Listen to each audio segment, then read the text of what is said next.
Welcome back to Olympic Stadium in Montreal. The place is filling up.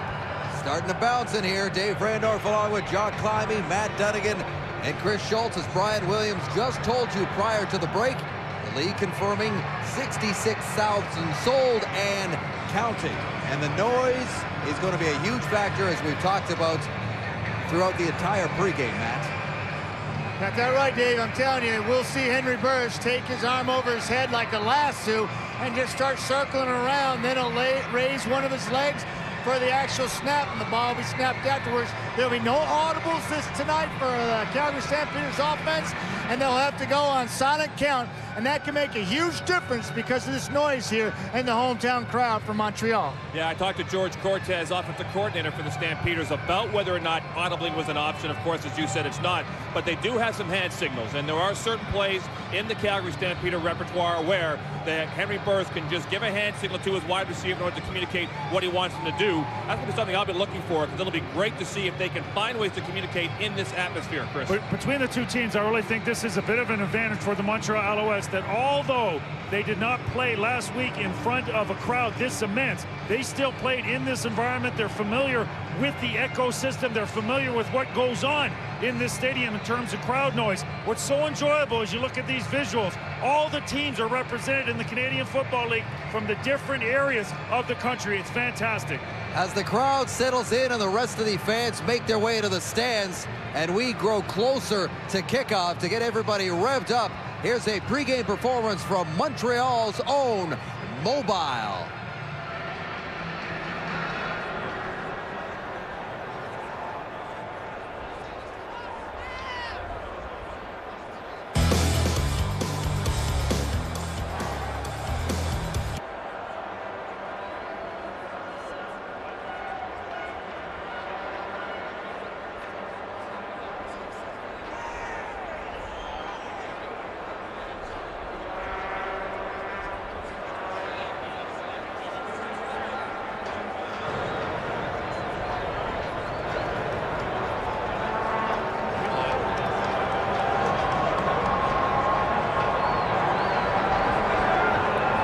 Mobile was supposed to start rocket, Schulte, and they're not quite ready to get off here. They're having technical difficulties out on center field. Both teams waiting in their respective locker rooms, and it looks like Mobile is ready to go now. We'll throw you back to Montreal's own Mobile.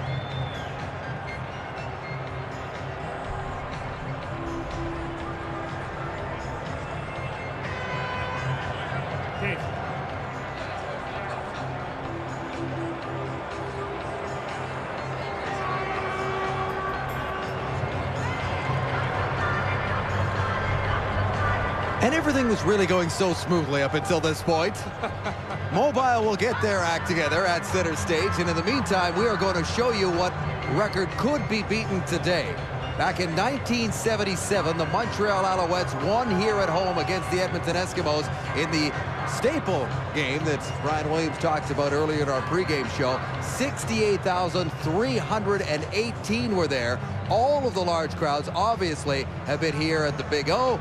2001, they had 65, just over 65,000 for Calgary and Winnipeg, and that, of course, was the last time Calgary was in a Grey Cup.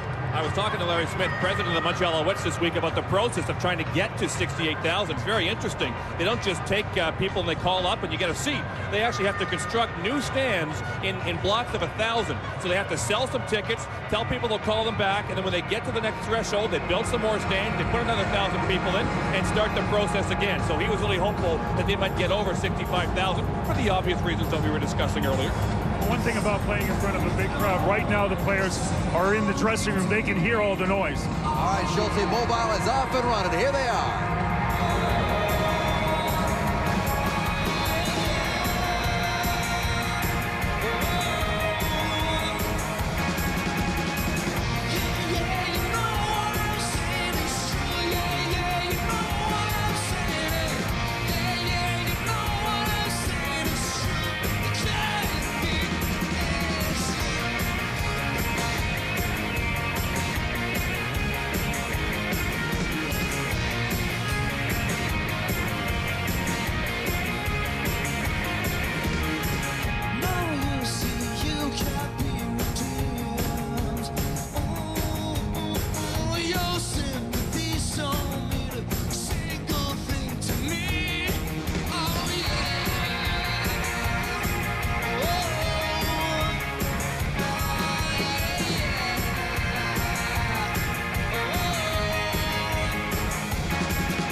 Oh, thanks to Mobile.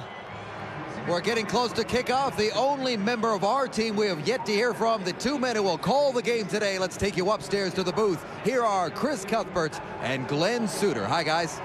Thank you very much, David. No question about what the marquee matchup here is. It's the quarterbacks, and their stories well documented. Anthony Calvillo, the last chance to win one at home and to improve on a 1-4 Grey Cup record. Of course, the comeback story of the year. And Henry Burris finally in the show, and surprisingly outspoken because he was jilted All-Stars and Top Player Award. Do you think there are any intangibles? Because these guys are basically even.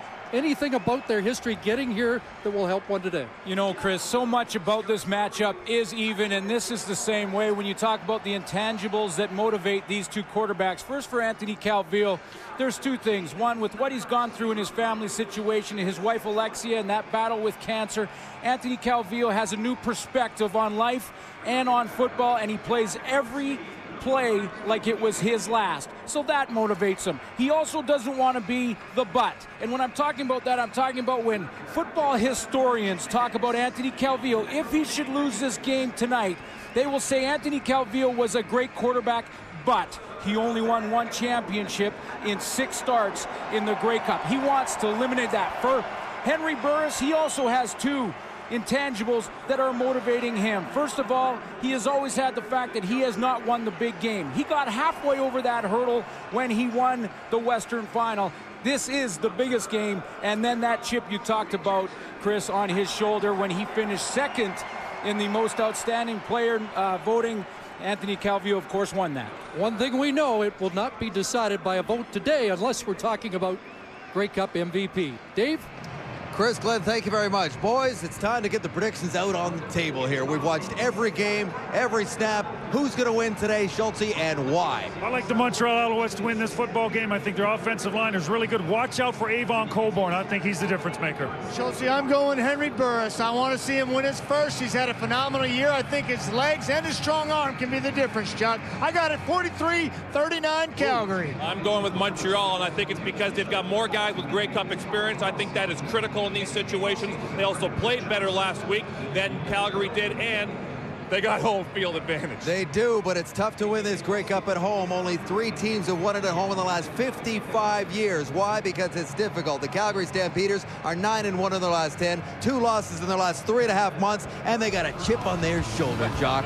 So I'm taking the Calgary Stampeders in what should be a spectacular Grey Cup here in Montreal. Player introductions are next.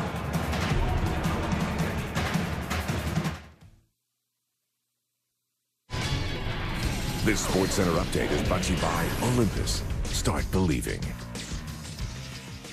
Back inside the SportsCenter newsroom, I'm Corey Warren. We are moments away from kickoff at the Grey Cup. We'll get you back to Montreal right away. The next edition of SportsCenter coming up at 11:30 Eastern Time as we check out some of the other stories we're following today. NFL action. Jets taking on the undefeated Titans. Leon Washington ran for 82 yards, 2 touchdowns. Brett Favre throws for 224 yards. The Jets win 34-13. Pats and Dolphins, Matt Castle threw for 415 yards and 3 touchdowns. Randy Moss had 125 yards receiving and 3 TDs. New England wins a shootout 48-28. Devils and Lightning first period.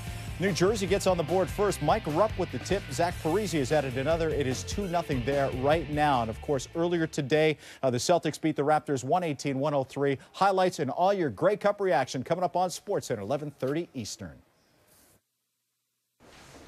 Deep in color, warm toffee aromas, finishes smooth with a hint of spice and oak. And that's just my mustache. Welcome to the Wiserhood.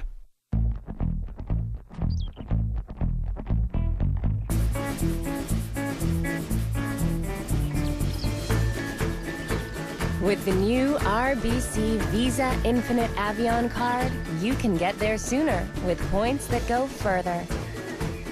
So you can go where you want, when you want, and create a better travel experience.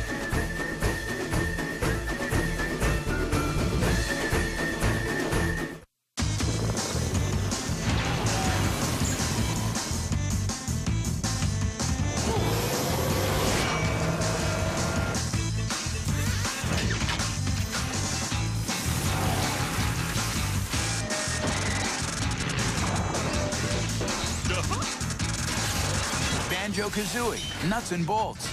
Rated everyone 10 and up. Xbox 360, now starting at $199.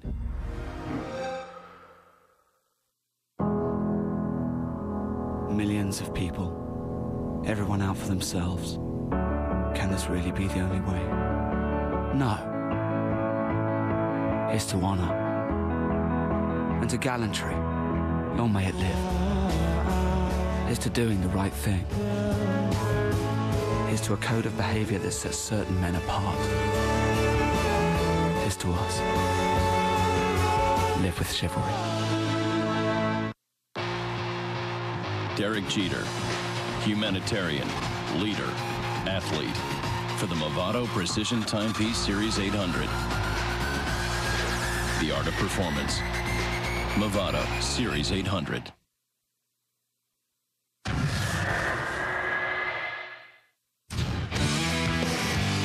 And now, after all the parades, the parties, and the predictions, this is what the dream is all about. The Grey Cup game. Millions are watching across Canada and across the United States today. In 60 minutes, the Canadian Football League will have a new champion.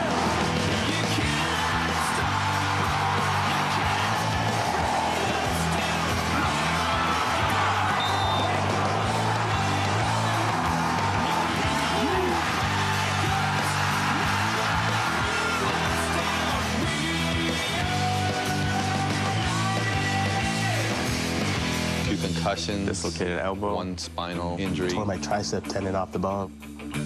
We do what we do because we love it. The most violent game you can play. For the hits that you see each week, for the passion, the glory that you see each week, that's why we sacrifice our bodies. I want to be the best. I want to be competing for championships. And I just want to go out there and get everything I have to win this Grey Cup. The Grey Cup's it's a special thing. Symbolizes the championship, the goal and the quest. The number one thing about that trophy behind you, it means achievement. Greatness, the feeling of being number one. And it's about your name. It's about leaving a legacy. You know, winning is the only option right now. Holding up the cup, I can't imagine a greater feeling.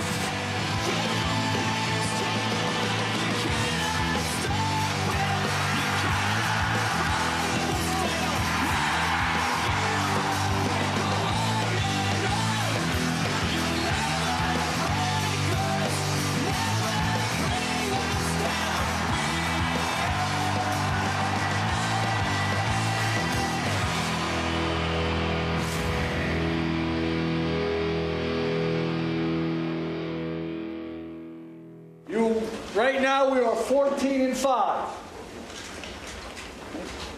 14-5. You have proved over and over that you are the best team in the CFL. You have beaten this team both times in the regular season. The recipe for winning doesn't change. You play with great effort, great emotion, and great execution. As a team, we will handle any and all adversity that comes our way. We will reload and we will answer. Okay, now, we are playing Montreal in Montreal. Right. We are playing on the road. We are playing in a dome. We are playing in front of 65,000 screaming fans. Okay. Men, we got them right where we want them. Take a deep breath. Just take in, be aware of where you are right now, this moment. I want you to enjoy this moment right here. And then I want to tell you one thing. I want you to go out there and be the team you have become. Be the team you have become. A team that can go out there with incredible energy and electrifying demeanor. A team that can handle success and adversity during the course of the game because they know it's going to happen and move on to the next play. A team that will stay composed and disciplined. A team that will go get the quarterback, and a team that will protect the quarterback, and a team that will protect the ball. For 57 plus, because tonight, guys, everything really matters. Yes, sir. Everybody. Both BC's first-year head coaches, John Hufnagel and Mark Trestman. I'm ready to go. How about you? Everybody is in. More fans making their way into the building.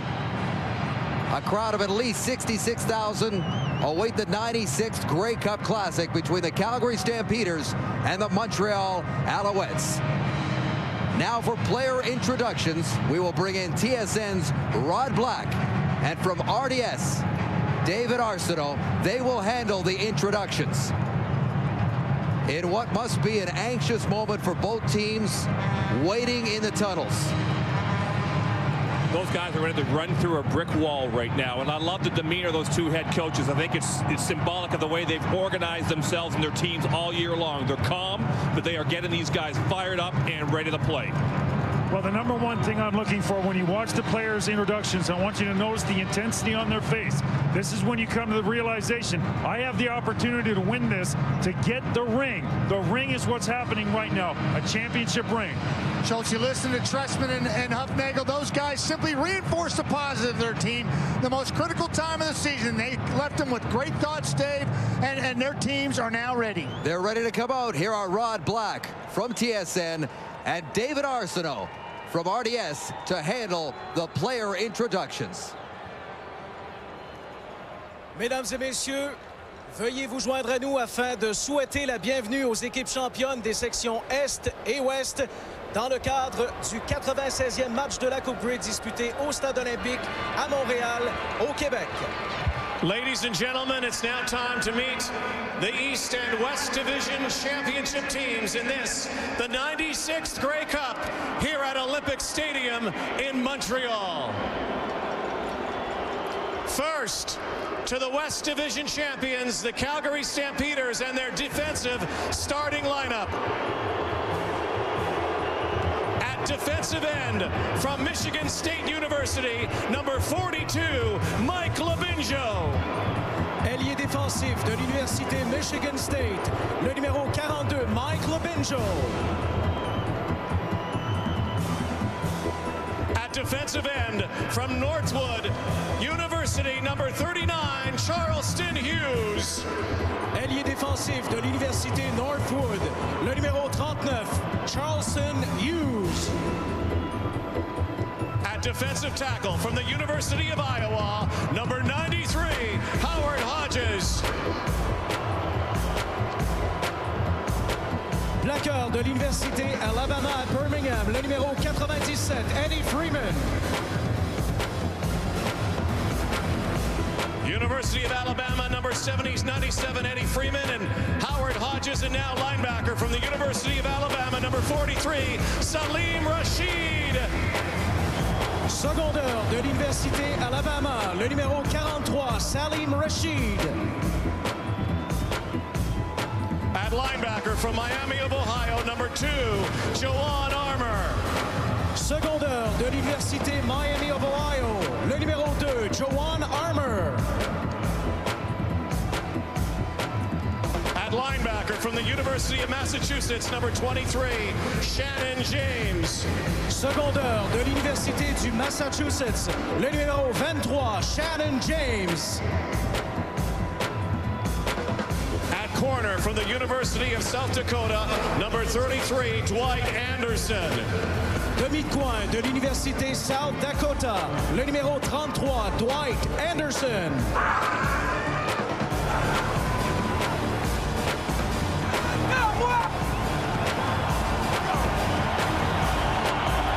At defensive back from Sacramento State University, number 28, Brandon Smith. Demi-défensif de l'Université Sacramento State, le numéro 28, Brandon Smith.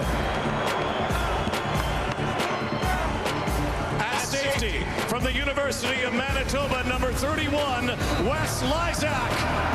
Maraudeur de l'Université du Manitoba, le numéro 31, Wes Lysak. At defensive back from the University of Idaho, number 38, J.R. Ruffin. Demi-défensif de l'Université Idaho, le numéro 38, J.R. Ruffin.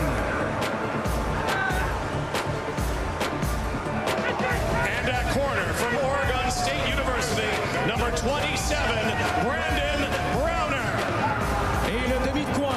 l'Université Oregon State, le numéro 27, Brandon Browner. Now let's welcome head coach John Hufnagel and the West Division champions, the Calgary Stampeders.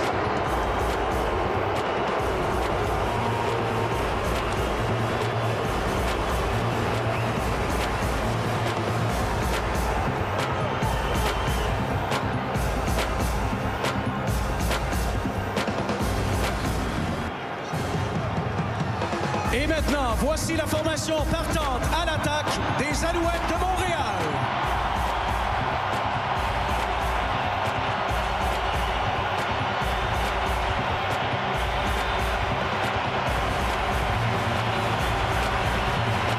Bloqueur à gauche de l'Université Grand Valley, le numéro 59, Josh Burke. At left tackle from Grand Valley State University, number 59, Josh Burke.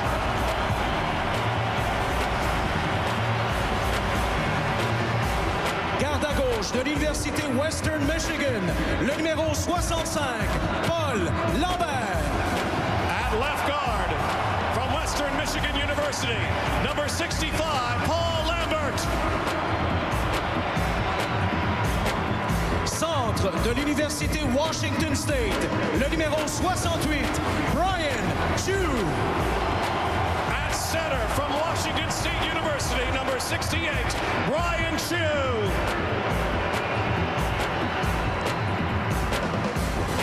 Garde à droite de l'Université de la Saskatchewan, le numéro 57, Scott Flory. At right guard from University of Saskatchewan, number 57, Scott Flory. Bloqueur à droite de l'Université Tulsa, le numéro 54, Jeff Parrott. At right tackle from Tulsa University, number 54, Jeff Parrott.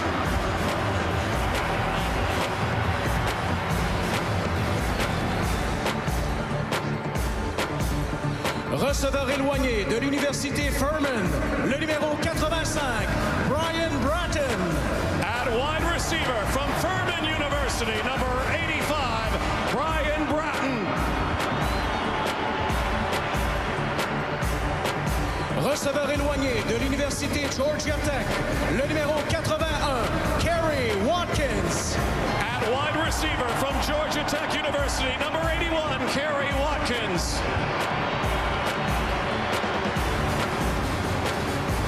Demi-inséré de Victor Valley CC, le numéro 18, Jamal Richardson.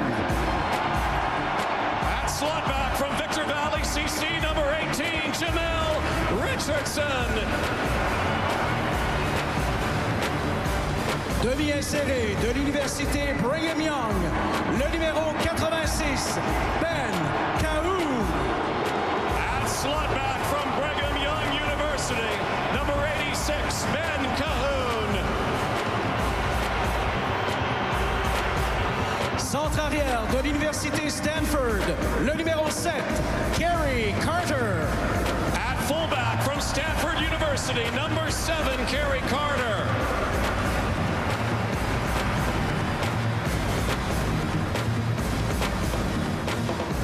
Demi-offensif de l'Université West Virginia, le numéro 6, Avon Coburn.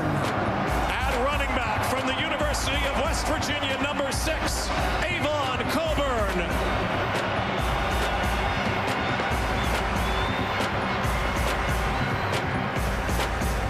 Quart arrière de l'Université Utah State, le numéro 13, Anthony Calvillo. At quarterback from Utah State University, number 13, Anthony Calvillo.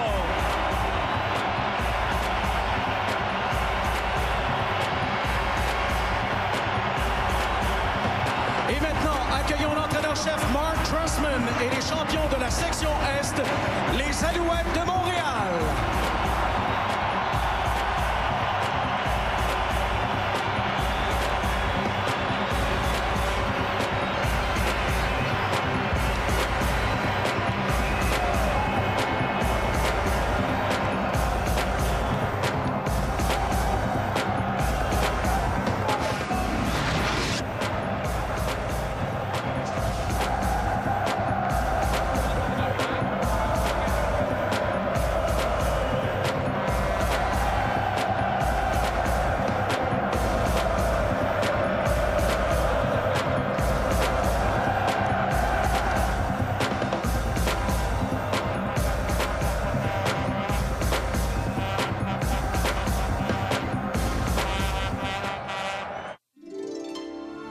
Dearest Bacon Mushroom Melt, it has been too long since your hickory smoked goodness and I were one. Just dreaming of your warm, creamy cheese sauce got me through all those cold, cheeseless nights. Oh, how I have missed you. I vow to savor every moment we have together. It's back! Wendy's Bacon Mushroom Melt. Hot and juicy beef with hickory smoked bacon, mushrooms, and a creamy, melty cheese sauce. But it won't last forever. It's way delicious. It's Wendy's. Introducing our very own Rona Eco brand. The first series of products in a line which we've created to be more eco-responsible throughout the entire life cycle. From raw material acquisition right to disposal. At Rona, we have our reasons for building a greener Canada. You probably have yours. Rona, the Canadian how-to people. Mom, Dad, we spared no expense this year on your present. Showtime, Mindy. That's very generous. I know. And we got you Bell TV. The guy at the store said it's the best HD PVR. And they said it had the most HD channels. It's perfect. That's my boy. Boys. Dad, your boys. Very thoughtful gift. Gifts, Dad.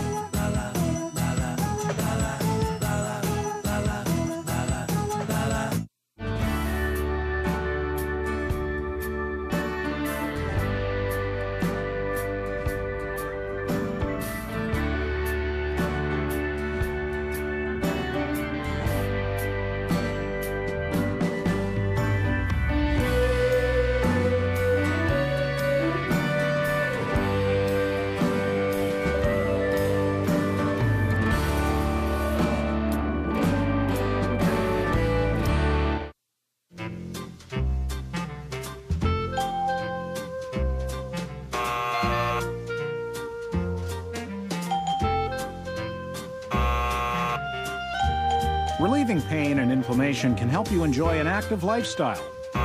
But if your current medication causes stomach problems, your doctor or pharmacist can recommend an anti-inflammatory that causes fewer gastrointestinal side effects, so you can feel good without feeling bad.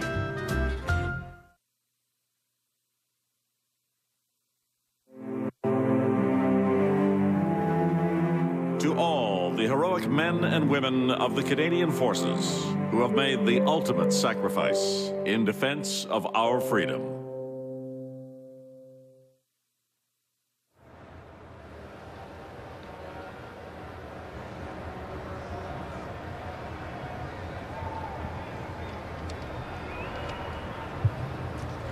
Mesdames et messieurs, veuillez demeurer debout pour accueillir l'artiste de renommée internationale Nikki Janowski qui va interpréter l'hymne national. Elle est accompagnée de la garde de drapeau et de la musique du Royal 22e Régiment. Ladies and gentlemen, please remain standing as we welcome Universal recording artist Nikki Janowski, who will perform our national anthem. Joining her is the Canadian Forces Flag Party and La Musique du Royal, 22nd Regiment.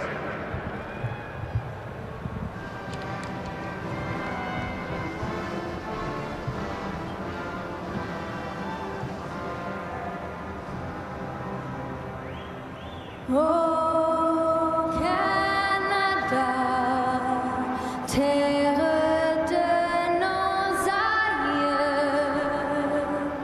ton front saint des fleurons glorieux, car ton bras s'est porté l'épée, il s'est porté la croix. Ton histoire est une épopée des plus brillants espoirs. God keep our land glorious and free.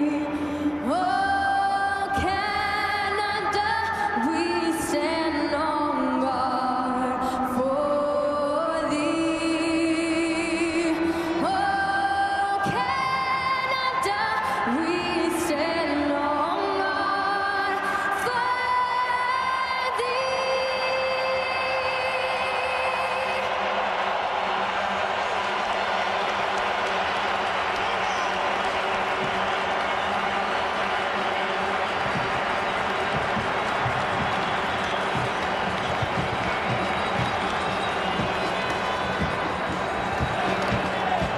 Pendant que les capitaines des équipes se rendent au centre du terrain, veuillez accueillir nos invités spéciaux. As the team captains make their way to center field, please join us in welcoming our special guests. Le général Walt Letinchik, chef d'état-major des forces canadiennes. And the commissioner of the Canadian Football League, Mark Cohan. Le commissaire Cohan et le général Walt Letinchik sont accompagnés de l'arbitre Jake Ireland et des capitaines des deux équipes pour le tirage au sort officiel. Commissioner Cohan and General Walt Letinchik will be joined by referee Jake Ireland and the team's captains for the official coin toss of the 96th Grey Cup.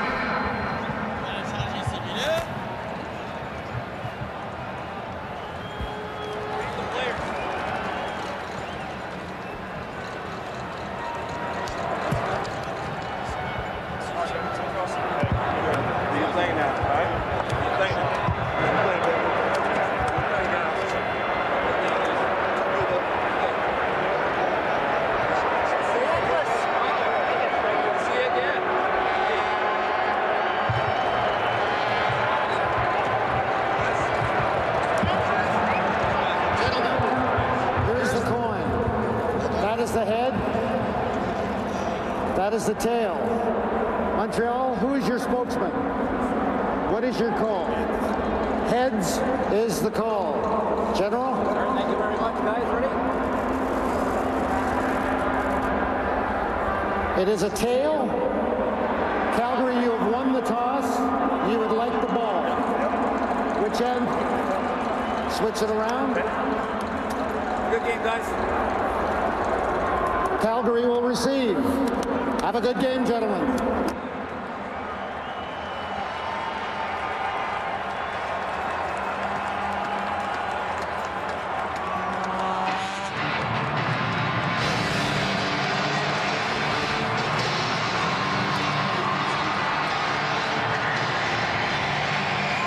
Second crowd in excess of 66,000 in the 96-year history of the November Classic.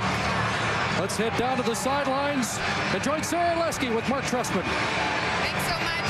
Coach, last week you got off to an uncharacteristic slow start. What is the key to getting off to a fast start today and keeping this crowd involved? Well, we got a slow start. We did get a slow start offensively, and that was because we had some individual breakdowns.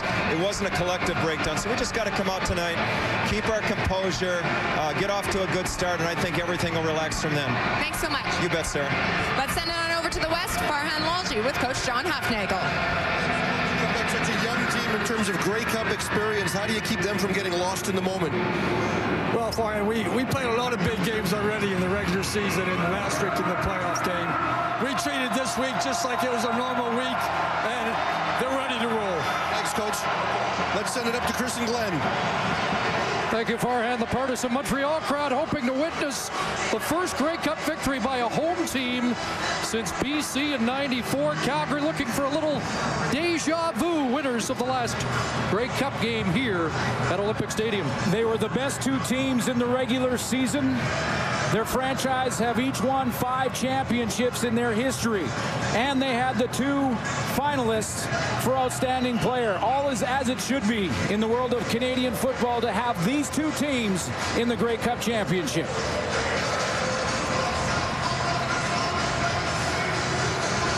So the stage is set. And there's nowhere we'd rather be on this Sunday in November. And we're happy you have joined us here at Olympic Stadium. There's Demetrius Summers, who really kick-started the comeback last week. A reminder, both teams trailed by 10 in their respective divisional finals. Class of the East, best in the West. And we are about set to go. Damon Duval has it on the tee. And the 96th Grey Cup on TSN underway from Olympic Stadium. And it is Demetrius Summers Up over the 35-yard line, wrestled out by Kerry Carter as Henry Burris leads the Calgary Stampeders offense onto the field. He completed 64.5% of his passes in the regular season. Over 5,000 yards in the backfield, will be the leading rusher in Canadian football. Joffrey Reynolds, over 1,300 yards rushing for him. He has a very dangerous receiving corps led by Kenyon Rambo on the outside. He was the leading receiver in the CFL, and two rookies at guard, Demetrius Supas and Jesse Newman, have had outstanding seasons. Burris empties the backfield, and his first pass is a completion, and it's Joffrey Reynolds, the running back, who lined up outside. Dropped at the 45, close to 6. Defensively for the Montreal Alouettes, they go with a four-man front led by the veteran Anwar Stewart.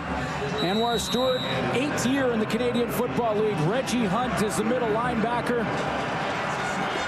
And then in the secondary, they go with Matthew Prue at safety, Mark Estelle, and Davis Sanchez, the Canadian from Oregon, outside. University of Oregon is where he went to school, outside a corner. 2nd and 4, and the former Alouette, Jermaine Copeland, has it, not going anywhere. T.J. Hill with the stop, and it's a 2-and-out on the opening series for the Stampeders. In games like this, with so much intensity and so much on the line, it is usually the defenses that step up. They have the adrenaline pumping. Offense is all about timing and rhythm, and the defenses get off to a good start. The Montreal defense gets the quick 2-and-out. There's Larry Taylor, who did his Johnny Rogers impersonation last week. A playoff record with over 200 punt return yards, and of course, a pair of touchdowns, 64 and 97 yards in the East Final win over Edmonton. Burke Dales, the punter for Calgary. And Larry Taylor fields it at his 22. And Taylor can't beat the surge downfield. Dropped at the 27-yard line as the most outstanding player for the second time in his brilliant career leads Montreal onto the field.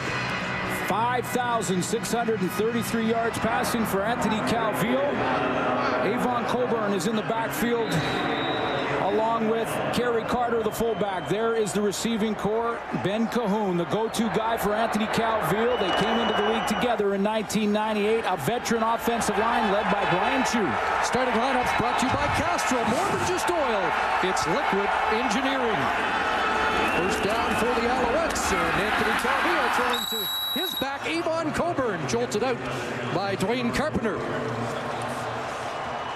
For the Calgary Stampeders defensively, what a huge game up front by Mike Labinjo in the West Final. 8 tackles, 3 sacks, and a forced fumble to help his football team advance to the Grey Cup Championship. There is the linebacking corps. Shannon James will be the adjuster in the linebackers. He's going to have to come out and cover receivers like Ben Cahoon, and all kinds of questions surrounding Brandon Browner and his ankle. He was a last-second decision for John Huffnagel. Well, for Coburn, the blitz is on, and it's away and a first down as Joel Richardson breaks a tackle, and he's into open field. All the way down inside the Calgary 25.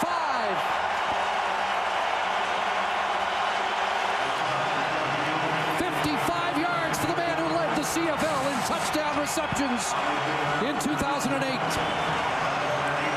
He finished 4th in receiving yards.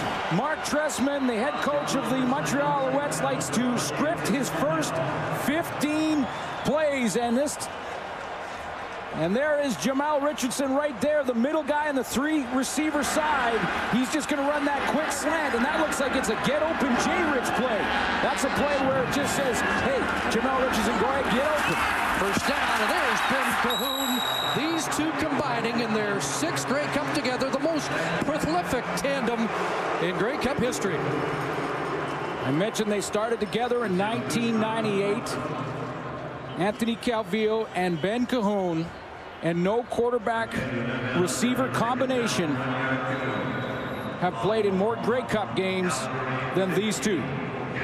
When it's 2nd and long and Anthony Calvillo needs a completion, he will look for 86. Fans cooperating with Anthony Calvillo. They go silent here to let the Montreal quarterback make his calls on 2nd and 1. Short drop, and there's a first down, and Cahoon Back-to-back catches. Taken down by J.R. Ruffin.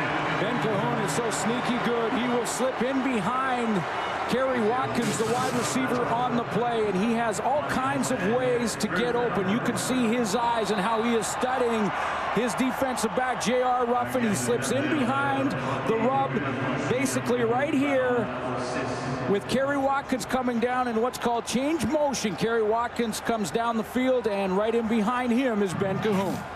So Calvillo out of the gate with a hot hand, 4 for 4. First and goal, and that ball batted down and falls incomplete. I mentioned Mark Trestman, who will script the first 15 plays for Anthony Calvillo, and they have been off to such good starts throughout the regular season. They have outscored their opponent throughout the regular season in the first quarter, 125-55. Those first 15 plays for Mark Trestman have been good ones once again. So second and goal from the 7. Calvillo has time, looking into the corner, and overthrows the intended target. A couple of Alouettes in the vicinity, including Cahoon. But the Stampeders get a stop. Remember, they didn't give up a touchdown last week against BC, surrendering 6 field goals in the West Final against the Lions. Yes, the reason the Calgary Stampeders are in this Grey Cup is because of their goal line defense, or red zone defense. In the Western Final, the BC Lions attempted 6 field goals because they had to. That's where the Calgary defense shut the door. So Damon Duval comes out to see if he can get the Alouettes on the board first with a field goal.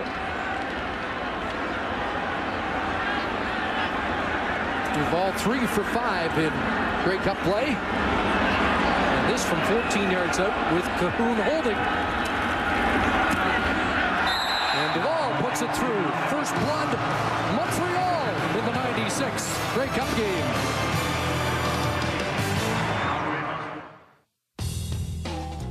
Giving the GMC Sierra more power doesn't make it professional grade.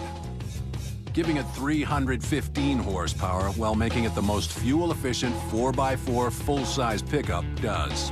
The GMC Sierra. We gave it outstanding power. We made it more fuel-efficient. We examined everything and overlooked nothing. Then backed it with the best coverage in Canada. That's professional grade. I really need to talk to you about these. Come on in. My investment statements.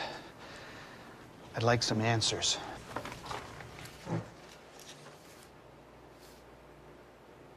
None of these are from Scotiabank.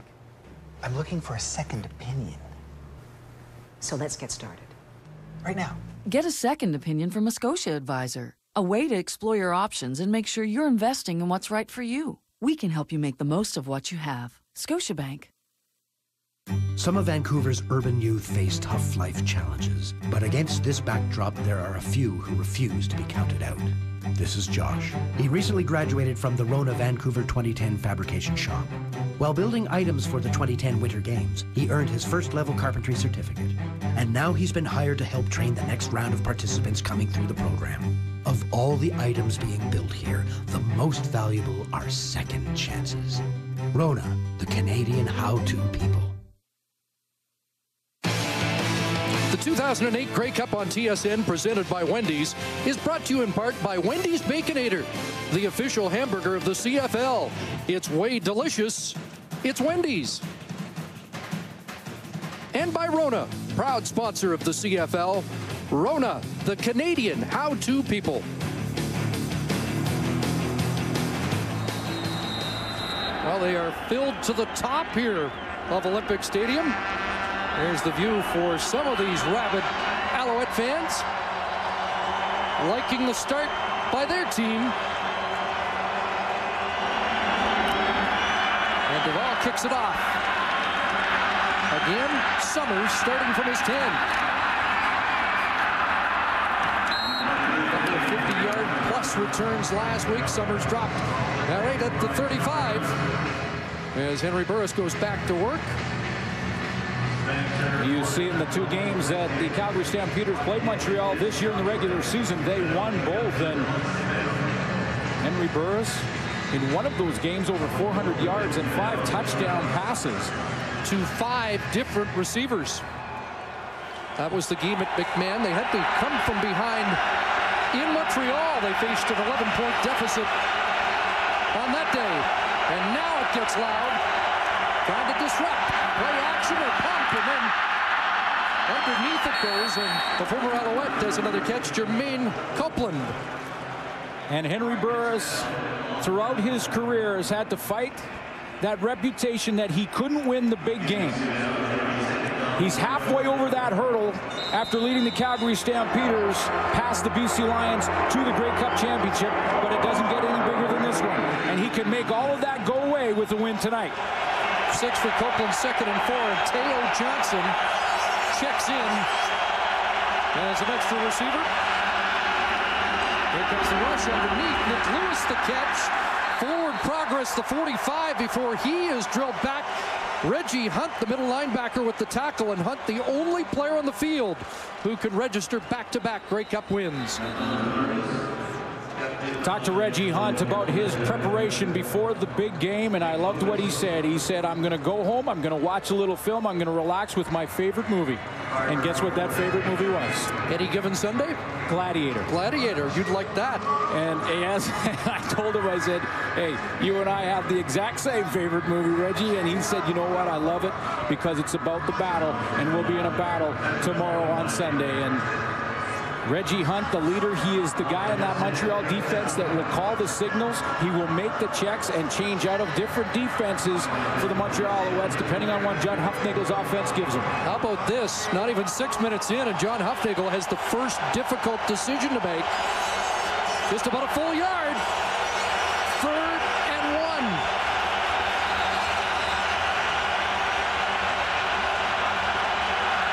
Straight ahead behind Western All-Star Rob Lazio and those young guards, Demetrius Supas and Jesse Newman. And it is a first down, Calgary.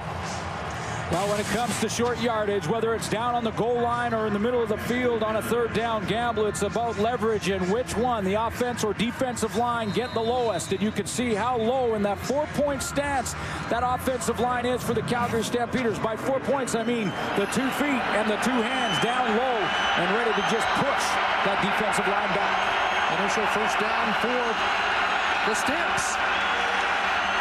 Up at the 47. Reynolds stays in the block, and Kenyon Rumble will let the lead in receiving up against a tough corner in Mark Castell.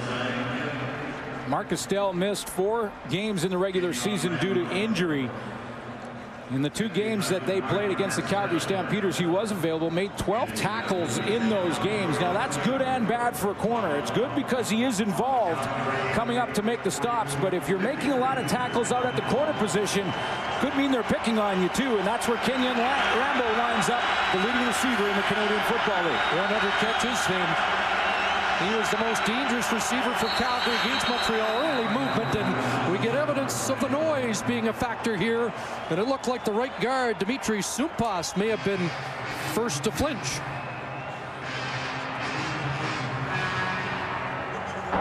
Procedure, Calgary number 67. 5-yard penalty. It remains 2nd down. Jake Ireland in his final game as a referee. It all began here in 1979 at Olympic Stadium, and it was Supas who has had a brilliant rookie year at right guard. Jake Ireland over 500 games reffing in the Canadian Football League. Tremendous career. Takes 2nd and 8. Burris throws that one, and Copeland has the catch. Or does he? They're going to rule a catch and down at midfield, although the ball came loose on contact from Davis Sanchez. Davis Sanchez is a veteran. He just sits back there and waits for Jermaine Copeland to run this timing out pass as Henry Burris is trying to get the football out of his hands as quickly as he possibly can. You see Chip Cox, the halfback, who's just going to let Copeland go out. That means it's his own defense when the halfback at Chip Cox lines up on him, but then leaves him to the outside for the corner, Davis Sanchez, to come up. And then you know it's zone, and that's where Sanchez just reads it perfectly and cuts the legs out of Copeland. Birkdale's back in to kick it away to Larry Taylor. And Taylor from his 11 somehow is able to surge forward for 10 yards before he's brought down by Brandon Browner.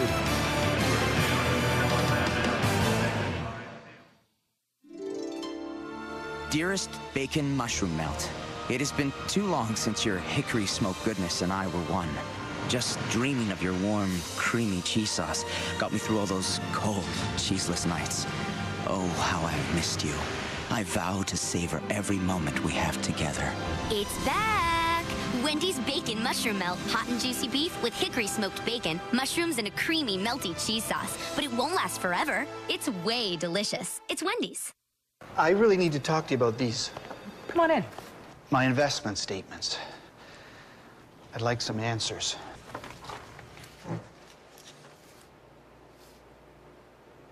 None of these are from Scotiabank. I'm looking for a second opinion. So let's get started. Right now. Get a second opinion from a Scotia advisor, a way to explore your options and make sure you're investing in what's right for you. We can help you make the most of what you have. Scotiabank. Hi, we're looking for something for our twin girls. Do you have any... Oh my God! Oh my God, I love it! It's perfect! And it's pink too! We love pink! Yeah, what you're looking for is in the "Are you serious? No way!" section of the store, which is right this way. The best gifts get the best reaction, so find great deals on laptops and computers and pick up Guns N' Roses Chinese Democracy this Sunday. Best Buy. The first quarter is brought to you in part by the 2009 GMC Sierra, professional grade. And by Scotiabank, proud to cheer on the CFL. Scotiabank. Alouettes will start at their 19-yard line, and Calvillo pitching again. And there's Brian Bratton, who Anthony Calvillo calls the most underrated man in this offense. Well, it was a last-second decision for John Hufnagel to decide whether or not Brandon Browner will play on the corner, the all-Canadian corner who is maybe the best in the league, arguably the best at press coverage. That's when the defensive back gets up in the face of a receiver. The Calgary Stampeders love to do that. Their defensive coordinator, Chris Jones, is an aggressive style of defense. He'll put Brandon Browner right up in the face of Kerry Watkins and the wide receivers from Montreal. Good sign that he made the tackle on special teams on 2nd and 2. Richardson with the catch, and he does have the first down. About 3 plays left in the game in the Western Finals when Brandon Browner was injured. A nice catch down the sideline for the Lions in that last-second attempt to get to the Grey Cup, and you can see the right angle twist there. He played 2 more plays, did not practice a whole bunch throughout this Grey Cup week. They made the final decision, a little painkiller, and he is out on that corner. 3 hours of treatment every day for the only all-Canadian in that defense. Avon Coburn looking for a little room, and he's wrestled down by Charleston Hughes, a big part of Chris Jones' Stampeder defense. Well, Brandon Browner is crucial to it as well, because as a great bump and run man-to-man cover corner, he needs that, because that's what Chris Jones, the defensive coordinator, wants to play. He wants to get up in the face of these Montreal receivers and be aggressive. And what that does is it forces Anthony Calvillo to be perfect. Stampeder defense, it was ranked last a year ago and first in their initial year under Jones this season. 2nd and 7, and Calvillo over the middle, and he's got Richardson again. Jamal Richardson to the Calgary 50. And Anthony Calvillo was perfect on the throw, because this will be a contested throw as Brandon Smith is right in the hip pocket of Jamal Richardson as he comes across the middle. But look at the accuracy in the throw from Anthony Calvillo with a little pressure in his face. He'll lead Jamal Richardson right out in front. That's a perfect throw, but you can see the coverage as tight as it is. Calgary Stampeders are going to make you make that contested catch. In the regular season, he had the biggest play against Calgary, a 67-yard touchdown, 3 catches, 85 yards, and a first down. Calvillo with time, and And a completion tossed down immediately. That's the corner, Dwight Anderson on Kerry Watkins. Usually defensive backs will line up 7 to 8, maybe 10 yards off the line of scrimmage. So we've colored the defensive backs for the Calgary Stampeders. In press coverage, they will come up to the line of scrimmage, be that yard off, but be in the face of the receivers. Shannon James gets involved in that from the linebacking core, and the safety Wes Lysak is then free to go to the football. That's the style of defense they play, in your face. They want to make Anthony Calvillo perfect. He's been that so far. 5 for Watkins, one of 3 1,000-yard receivers at Calvillo's disposal. That ball batted down at the line of scrimmage. And so Calgary's defense digs in. Looked like it was Dwayne Carpenter who came off the edge. Carpenter will come into the game at linebacker for Salim Rashid on passing downs, and because Calvillo was throwing pretty much every down so far, we haven't seen a whole lot of run from Montreal. We'll see a lot more of Dwayne Carpenter. So Duval comes in looking for the corner, and that one will drop inside the 10-yard line. Great kick by Duval.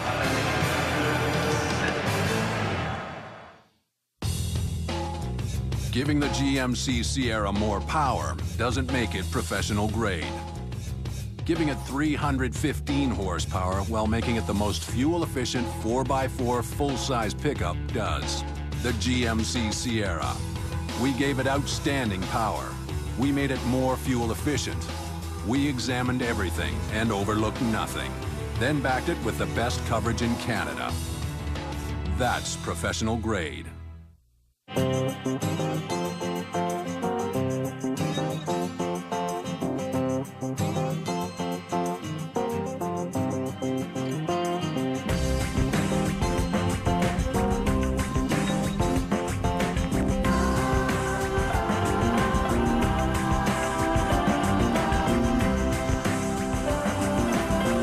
Connect to everything you love in life with BlackBerry.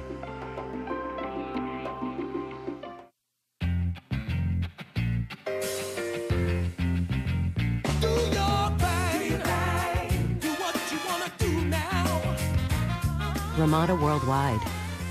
You do your thing, leave the rest to us. When we Canadian sports fans need effective relief from coughs, sore throats, and nasal congestion, we can rely on Fisherman's Friend lozenges, even when our throats are sore from cheering. So keep on cheering with Fisherman's Friend.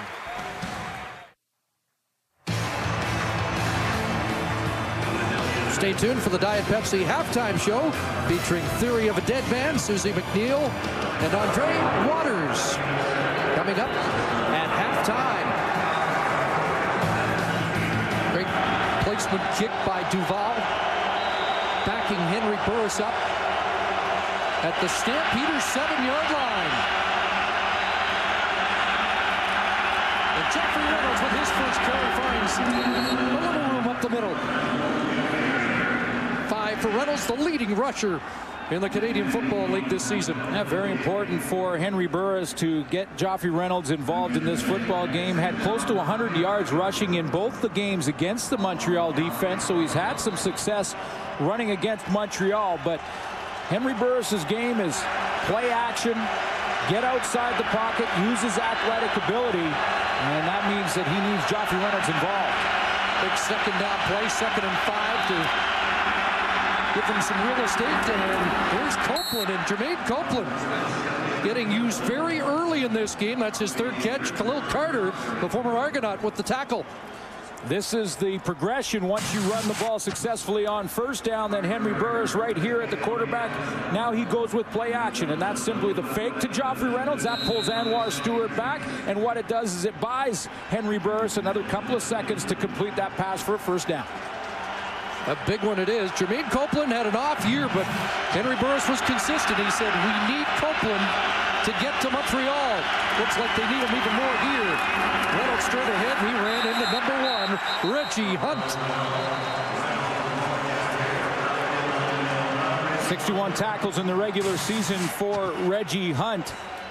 and he will step in and fill that hole. The progression of this is Henry Burris to the outside. He has room there, and I know he probably noticed, even though that hole was jammed up by number 1 for Montreal, who shows us what number he is. Outside linebacker in Saskatchewan says he likes it better in the middle because he's around the ball more. He certainly was there. Less than 2 to go. First quarter. 2nd and 10. Screen. And here's Reynolds.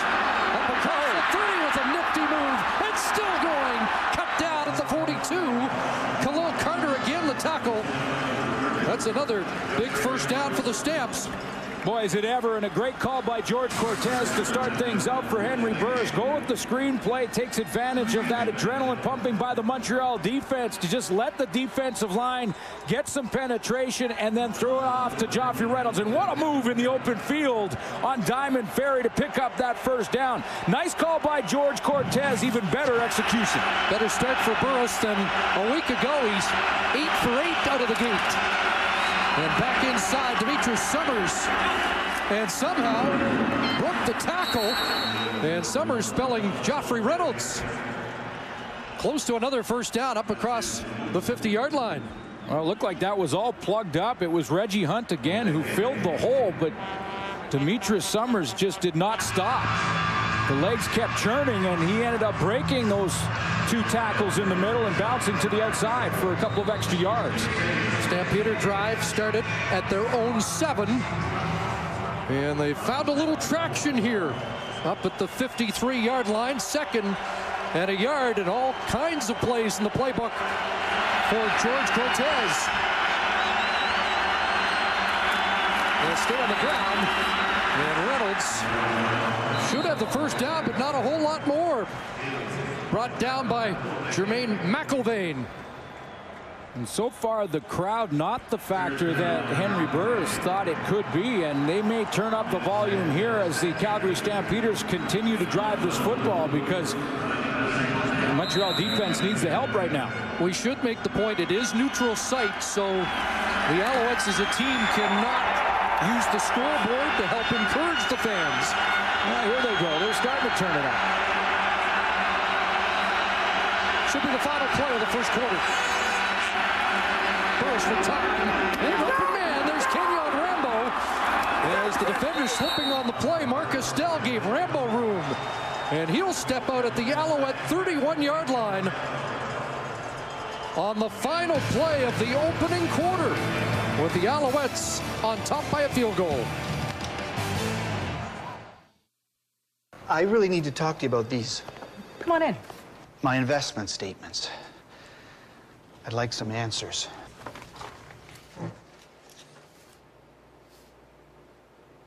None of these are from Scotiabank. I'm looking for a second opinion. So let's get started. Right now. Get a second opinion from a Scotia advisor, a way to explore your options and make sure you're investing in what's right for you. We can help you make the most of what you have. Scotiabank. Dougie. Dude, the game. Nah, I'm registering domain names at GoDaddy.com. Dude. Registering domains at GoDaddy is like, sweet love? Yes. Right, like your first kiss? Yup. Like rose petals on satin sheets? Mm-hmm. There. Okay.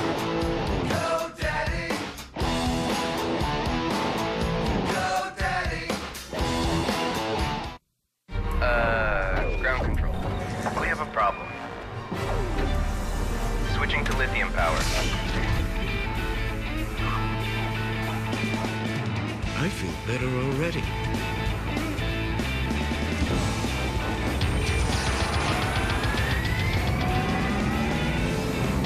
The extreme power of Energizer Ultimate Lithium. The world's longest lasting AA battery and high-tech devices. Energizer. Keep going. Something smells good. Yeah, it's mushroom soup from Tim Hortons. I'll have to get some. Why eating your soup like that? Proper etiquette? For eating soup. Well, when it's made with 3 kinds of mushrooms and it's this good, then yes, it's a little thing called being refined. Yeah, and that's a little thing called an oil rag. Made with shiitake, porcini, and button mushrooms, it's Tim Hortons creamy field mushroom soup. Always fresh. always Tim Hortons.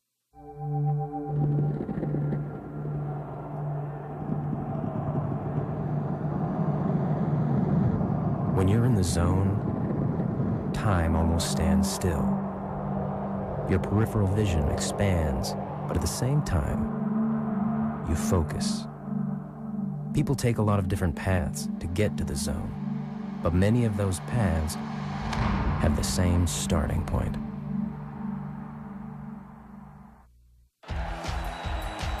Touchdown, Alouettes! Great game underway here. Wait a minute, something's happening down on the field. It's Sebastian, the War Amp safety ambassador. Whoa! Dangers really are everywhere. Spot the danger. Play safe. A message from the Alouettes, the CFL, and the War Amps. Our first quarter stats are brought to you by Tim Hortons. Always fresh, always. Stats pretty close offensively for these two teams. Anthony Calvillo, his first drive, a big one. And Henry Burris, 72 yards of that 103 yards offensively on this current drive for Henry Burris. So it took him a little bit longer to get going offensively. Yes, 7 plays to dig themselves out of a hole that started at their own 7. And after maybe some nerves, we can see that the offenses are starting to click. Yeah, they're starting to get their rhythm now because, you know, in games like this with all the intensity, all the emotion, it's usually the defenses that come out of the gate. Now, Anthony Calvillo did have that opening drive, but the defenses, especially for Montreal, really stepped it up. Now Henry Burris is starting to get that groove. He's starting to control the crowd and control the football.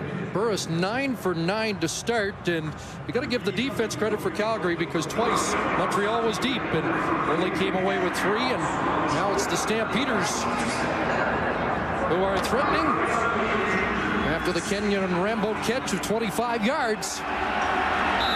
It's a first down, Stampeders at Montreal's 31. And the toss right side, Joffrey Reynolds is brought down. There's Khalil Carter. Well, tonight's game available for all our Canadian forces serving around the world. And on the American Armed Forces Network, broadcasting to 175 countries, as well as we'd like to welcome viewers on Boom Versus at ESPN360.com in the United States.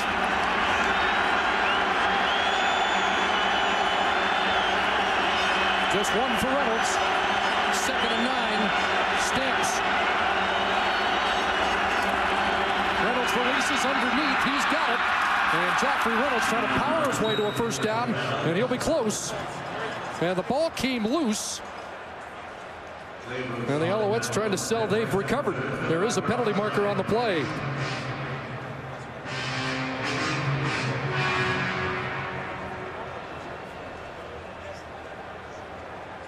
Well, they have to decide both things. First of all, what was the penalty? And second of all, did the ball come out before the whistle blew?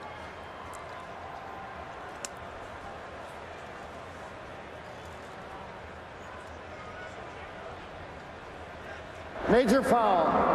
Unnecessary roughness. Calgary number 82. That penalty was after the play. We'll measure to see if a first down was made and then apply a penalty. So no fumble. They're going to measure to see if Reynolds got the first down, then they'll march it back 15 yards. Nick Lewis, known for his hellacious blocks. And this one draws a foul. A little dump pass over the middle there to Joffrey Reynolds, and just to the left of your screen, there's Nick Lewis coming all the way back, and he just lowers his shoulder on Karan Williams. I don't think the ball ever did come loose, but Nick Lewis was cruising, and the penalty marker did fly on the play. And Joffrey Reynolds was short of the first down, so first down yardage was not gained before the penalty. That makes it 3rd down for the Calgary Stampeders. And so John Huffnagel looks at 3rd and 16 and sends out Sandro DeAngelis for the brilliant year he had. Just a couple of feet short there, Chris, and if Joffrey Reynolds had got that first down, Calgary would still have their offense on the field. And if Lewis wasn't tagged with the penalty, they'd likely be going on third in less than a yard.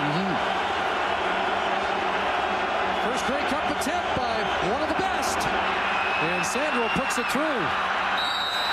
The Niagara Falls native has tied the score early in the second quarter. There's an unwritten code in Canada. If you live by it, chances are you've left your coat on some pile and knew it wouldn't get stolen. You've never made a move on your buddy's girlfriend. You know that on a road trip, the strongest bladder determines the pit stops. You've kept all your hockey trophies. You've replaced someone's pint if you knock theirs over. If your buddy's in trouble, you've got his back. You clap for the dancer even though she shouldn't be a dancer. You've used a blowtorch to curve your stick. You've used your arm as an ice scraper, and you've grown a beard in the postseason. This is our beer, Molson Canadian. Actually, it was our neighbors who turned us on to Rogers HD. Yeah, so much variety. Ooh, TMN HD. Sportsnet HD? Oh, HBO Canada HD.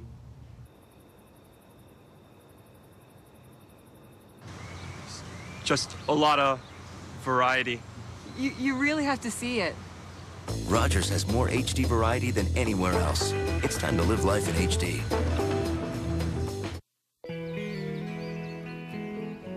To look at it, you'd never suspect that this was part of a working landfill. That's because Waste Management works closely with communities and the Wildlife Habitat Council to make sure we can all live peacefully together. Today, our landfills provide more than 17,000 acres of protected land for wildlife habitat. From everyday collection to environmental protection, think green, think Waste Management. Welcome back to Olympic Stadium where Sarah Waleski's on the sidelines. Chris, as you can attest to, it is loud out here right now. Well, we've been talking about the noise all day in the pregame show leading up to this about how it would be a factor. Well, let me tell you a little bit about what it's been like so far. Whenever Calgary has the ball, it's been around 106 decibels. The equivalent, let's put it at a rock concert, which is about 120 decibels. When Montreal has the ball, when Anthony Calvillo has the ball, it's about 80 decibels, which is about the equivalent of an alarm clock. So let's talk about an advantage for Montreal. Thank you, Sarah. Just about a full house, and they're letting us know. Boy, and that can be a big advantage, and I'll tell you why. Because with Henry Burris now, he cannot audible at the line of scrimmage. He will not be able to call the play at the line of scrimmage, while Anthony Calvillo can if he sees a defense and he wants to change it. Avon Coburn had 3. Calvillo, 2nd and 7. And he goes to his safety valve, Ben Cahoon, who was gang tackled and will be short of the first down. One of the few times that Anthony Calvillo has seen the Calgary secondary just basically drop off, give the underneath route away, knowing that they can rally, make the tackle, and hold Montreal, make them punt the football. 3rd and over a yard. Mark Trestman not in a gambling mood. Mark Trestman joins the Montreal Alouettes with a tremendous resume. Worked with Bud Grant in Minnesota, George Seifert in San Francisco, John Gruden in Oakland. They're signing a contract his first year as a head coach in the Canadian Football League. Ball passed on Duval, had to hurry the kick. Marcus Howell, the Winnipeg native, who was here for the Bombers in 2001, picks it up and draws the no yards flag. Shea Emery was in a little too quickly.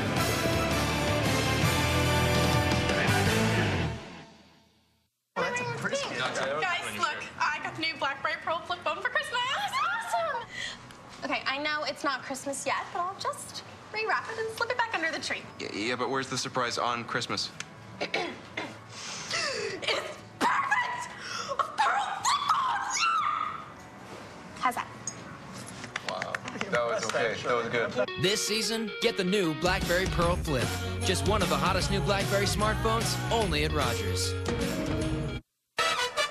This year, we're launching the Coors Light Cold Certified Bottle. When the mountains change color, your beer is certified cold. I don't see any mountains. So when's the bottle change color? No, the label changes color. My beer has not changed color. When does the label turn into beer? I still don't see a mountain. I like it. No, the label changes color. There you go. It's the new Coors Light Cold Certified Bottle. When the mountain changes color, your beer is certified cold.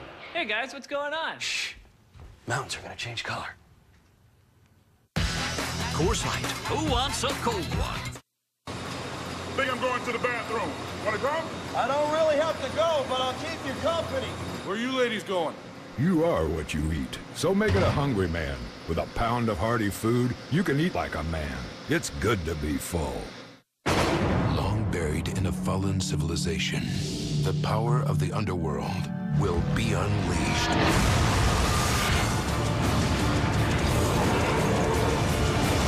Tomb Raider Underworld, rated teen.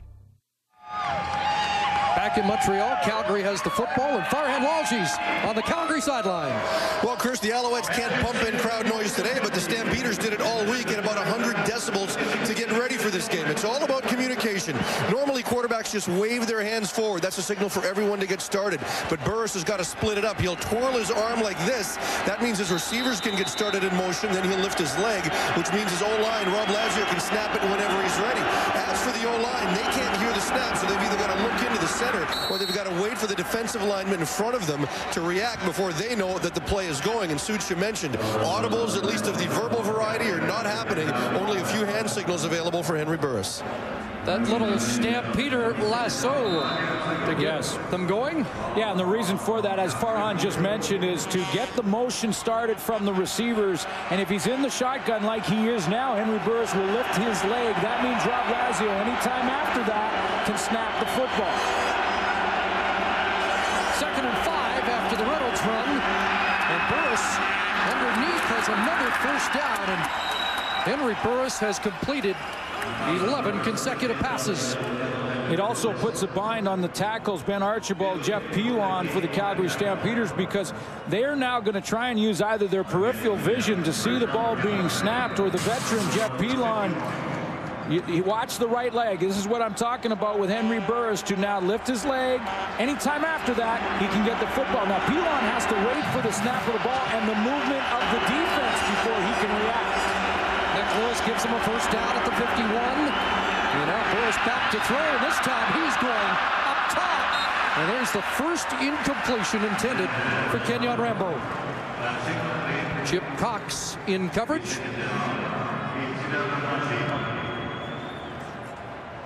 Well, it looked like Kenyon Rambo at the end of that route just tried to bring it back inside. He comes in motion from the backfield to try and get a matchup. He ends up back at his wide receiver position. A little double move there where he tried to chop his feet and get Davis Sanchez to bite. And that ball thrown to the outside shoulder. Rambo had come inside down the seam. Defensive end John Bowman of the Alouettes is down, getting attention, so we'll step out here in Montreal.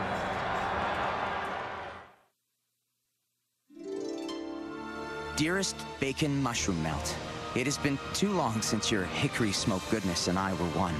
Just dreaming of your warm, creamy cheese sauce got me through all those cold, cheeseless nights. Oh, how I have missed you. I vow to savor every moment we have together. It's back! Wendy's Bacon Mushroom Melt. Hot and juicy beef with hickory smoked bacon, mushrooms, and a creamy, melty cheese sauce. But it won't last forever. It's way delicious. It's Wendy's. Well, their website says they do business in 23 countries worldwide. They currently use a multi-level marketing format that gives them their main advantage over competitors. The president started the company back in 1978 when he immigrated from Mexico. Buenos dias. Buenos dias. Get the information you need on the go with high-speed mobile internet sticks and smartphones from Rogers, starting at $24.99.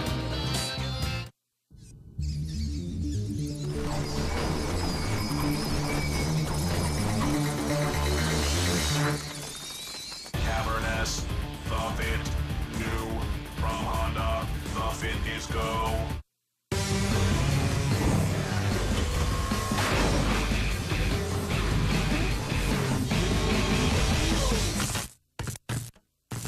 Guzzlers be gone, the Fit, new from Honda, the Fit is go. The second quarter is brought to you in part by Molson Canadian. This is our beer.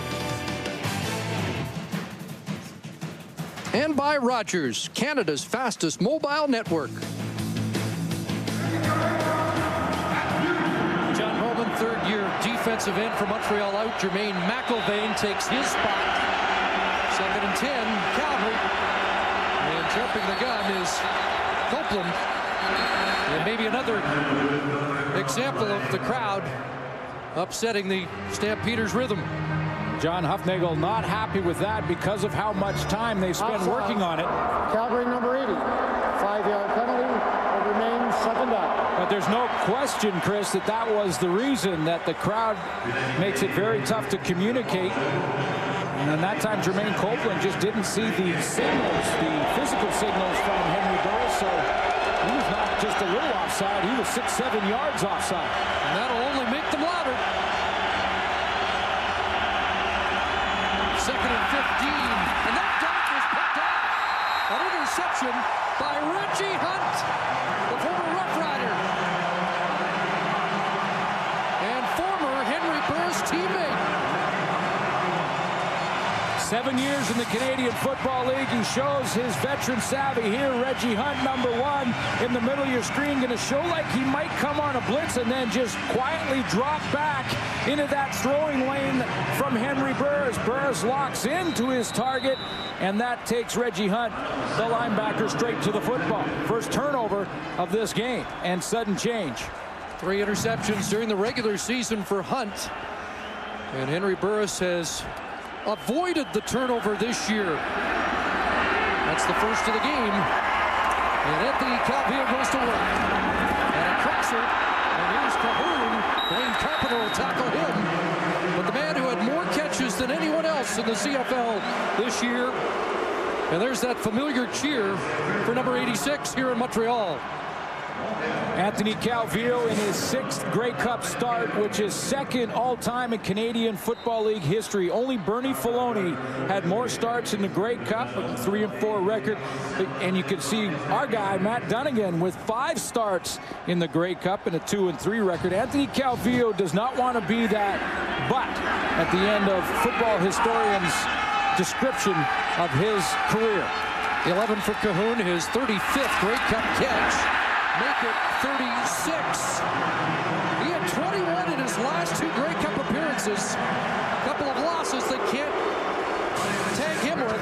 Well, that's right. And when football historians talk about Anthony Calvillo, if he were to lose this football game, they'd say he had a great career, but he only won 1 championship in 6 starts. That's what's been hanging over the head of Anthony Calvillo leading up to this Grey Cup championship and all season long. And he is on target right now, and his favorite target so far, Ben Cahoon. Back-to-back Cahoon first down. That was for 14 yards. Now it's rolling. Calvillo across the middle, and another completion. And there's Kerry Watkins.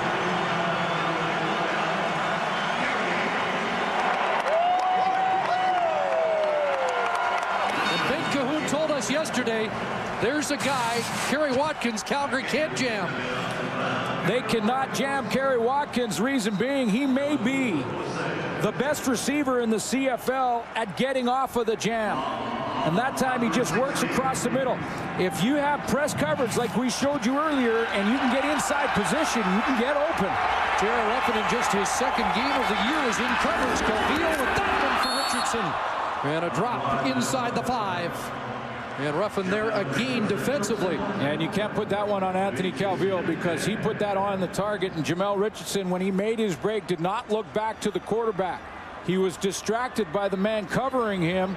And that one just bounced right off him. Can the Calgary Stampeders do it again, Chris, and bend a little bit but not break down in the red zone? Last week did not surrender a major score.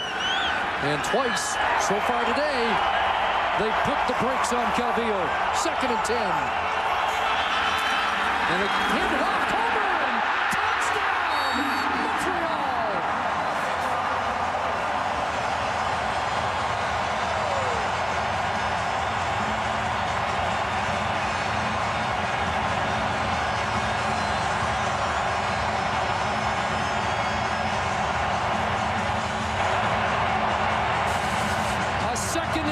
Tendency breaker. In behind Anthony Calvillo in the shotgun is Avon Coburn. He goes to the right of the formation. And a huge hole opened up by Paul Lambert, Brian Chew, and Scott Flory. The interior of that Montreal offensive line. A 16-yard touchdown run by the Camden, New Jersey native, who Brian Williams featured in our pregame show.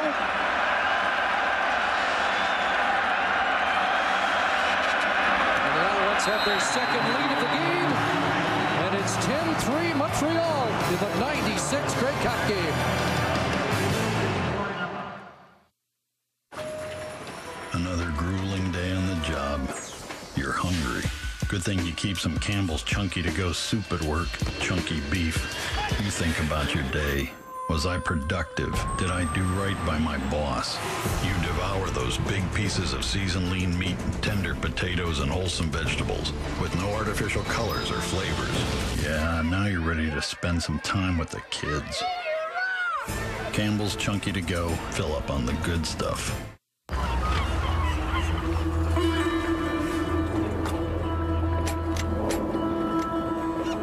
Ha ha.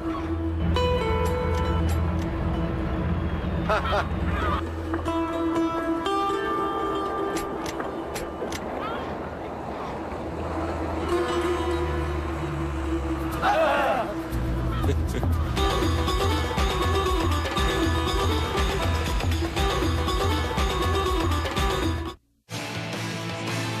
Closed captioning is brought to you by Sport Check. When you're in the zone, time almost stands still. Getting into the zone begins with Sport Check. Sport Check, the power of sport. That's the reason why he here, man. Good job. Hey, Reggie. Hey, we gonna capitalize every time. Henry gonna give us all up, bro. 16-yard touchdown run. He sucked to tell him to stop crying. We got the MVP. Points off turnovers in sudden change. Montreal Alouettes grab some momentum here because they score off the Reggie Hunt turnover. Demetrius Summers over the 35-yard line. Chris, big games. Second and 10 running play for the major score. Big games are won in the trenches. Look at Scott Flory, outstanding lineman in the Canadian Football League this year with Brian Chew. They will open up the running lane for Avon Colburn, seal blocks, and you can see that nice lane that he has to go between the two of them.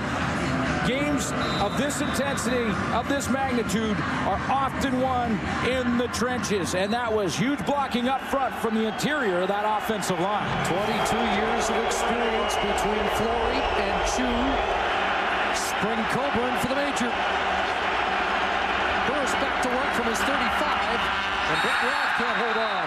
That's what momentum does to you. It trickles down not only through the defense and special teams, but now it's on the offense. That's a catch that Brett Ralph makes 9 out of 10 times. He's that outlet guy on the sideline throughout the season, and he has made that catch more times than he's not, but the momentum is now with Montreal.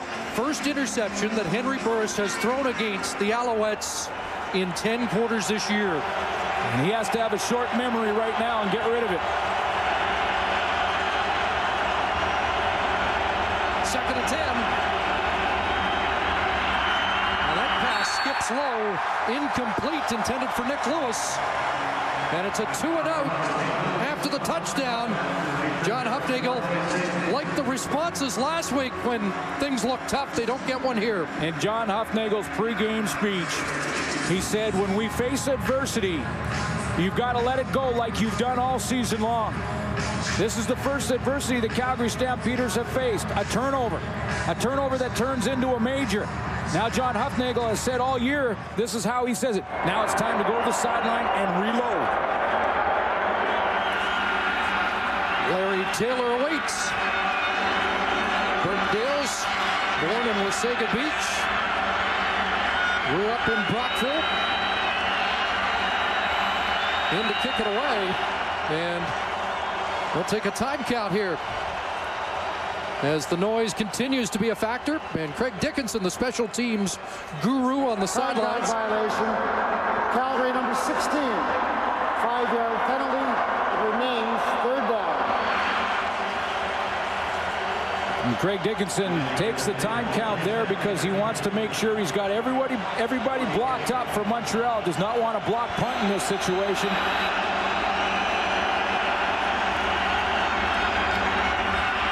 And Dales hits that one high, and as Taylor backpedal inside his 25, and he gets outside. Larry Taylor over midfield. And dropped at the 43-yard line. Justin Phillips saved more damage, but electric Larry Taylor has electrified the fans here at Olympic Stadium. Eastern Final, 6 returns for 203 yards and 2 touchdowns for Larry Taylor, and he's back at it again. No hesitation as he gets outside to the wall, makes one man miss in the open field, then uses his speed. And you're right, touchdown saving tackle by Juwan Simpson. 42-yard return. And the Alouettes in business at the Calgary 43, their best field position start of the day. And Calvillo, Kerry Carter underneath and shakes the first tackle and is finally dropped at the 35. Well, there's no question Larry Taylor turned last week's game around in the Eastern Final. There's so many stars in this Grey Cup championship. We've talked about all of them on the offensive side of the football, but in the Grey Cup, you never know who will be the unsung hero. While in that Eastern Final, that unsung hero was Larry Taylor on the special teams. He's not big, 5'6", 177, but he can fly. He showed it with over 200 return yards to 2 touchdowns, and he was the difference for Montreal. 8 for Kerry Carter, 2nd and 2, and that look in, the slant, Richardson shakes a tackle. Another Montreal first down at the 20. Juwan Armour is starting to show his frustration. Linebacker for the Calgary Stampeders at the end of that play, he got up pushing and shoving. It looks like Calgary are becoming frustrated. I think he got away with that one. No penalty marker on the play. But Jamel Richardson already at the 100-yard mark with his 4th catch of the night.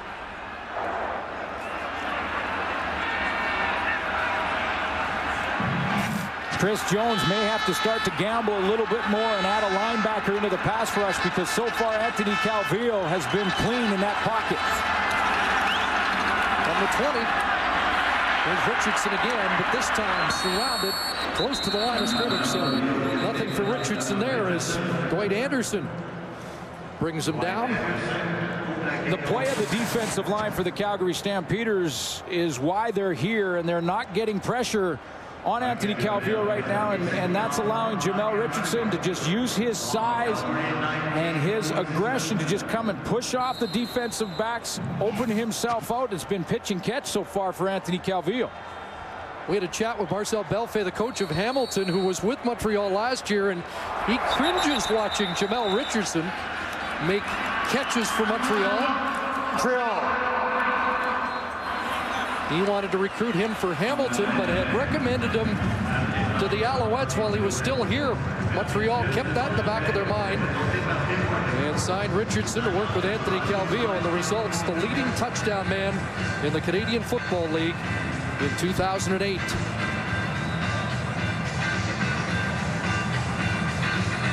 Already over 100 yards in this Grey Cup championship. For 3 minutes, 34 seconds remaining in this first half.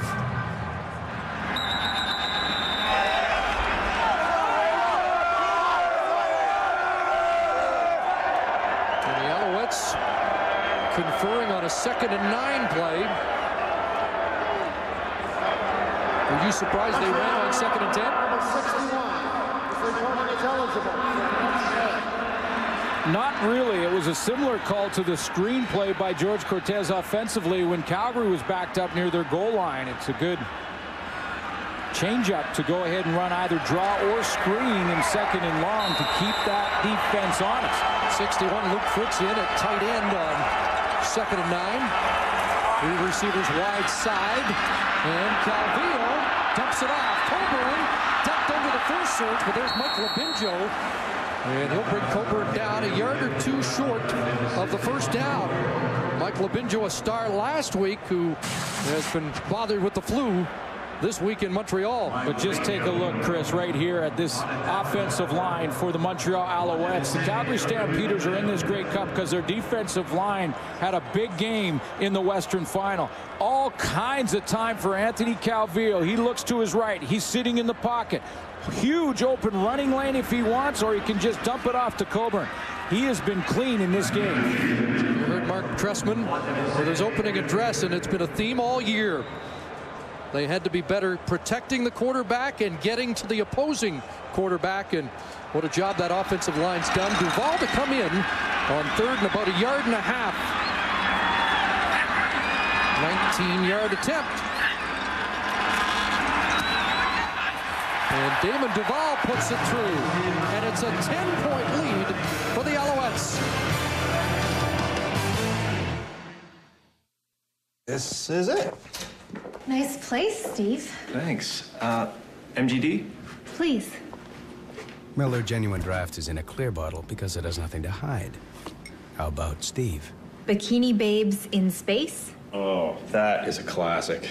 You just keep it out in the open like this? Yeah, it's a DVD. I keep it with my DVDs. All of it, alphabetical. Makes sense.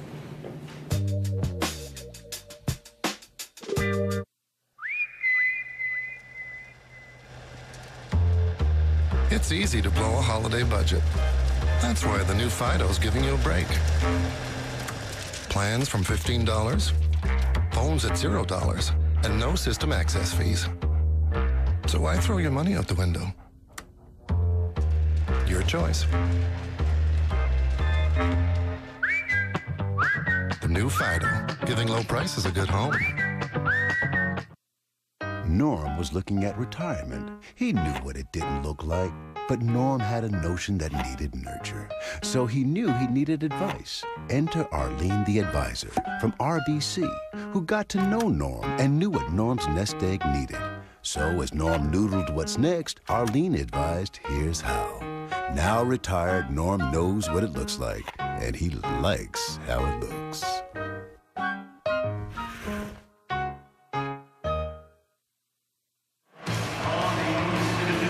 Stay tuned for the Diet Pepsi halftime show featuring Theory of a Dead Man, Susie McNeil and Andre Waters. Coming up, 2:52 remaining in this first half. And very similar to a week ago for the Stampeders. We're down by 10 with less than 3 minutes to go in the half against BC. They got a big kick return, and it helped kickstart a late touchdown drive. Can they make it happen here? On this late stages of this half. Yeah, Chris, and this is why John Huffnagle wanted to take the kickoff. It was Summers who returned it over 50 yards last week. Better cover here. And Chip Cox has got him, and Down and Ferry and company are there as well. That's back-to-back series, though, that Henry Burris has got to try and forget about. Throws the interception to Reggie Hunt. That turns into a major for the Alouettes. The very next series, Burris comes out with 2 straight incompletions. So he has a similar opportunity as they did have in that Western Final. Try drive the ball now and get that score before they go in at halftime to try and grab some momentum back. Burris completed his first 11, now 0 for 4.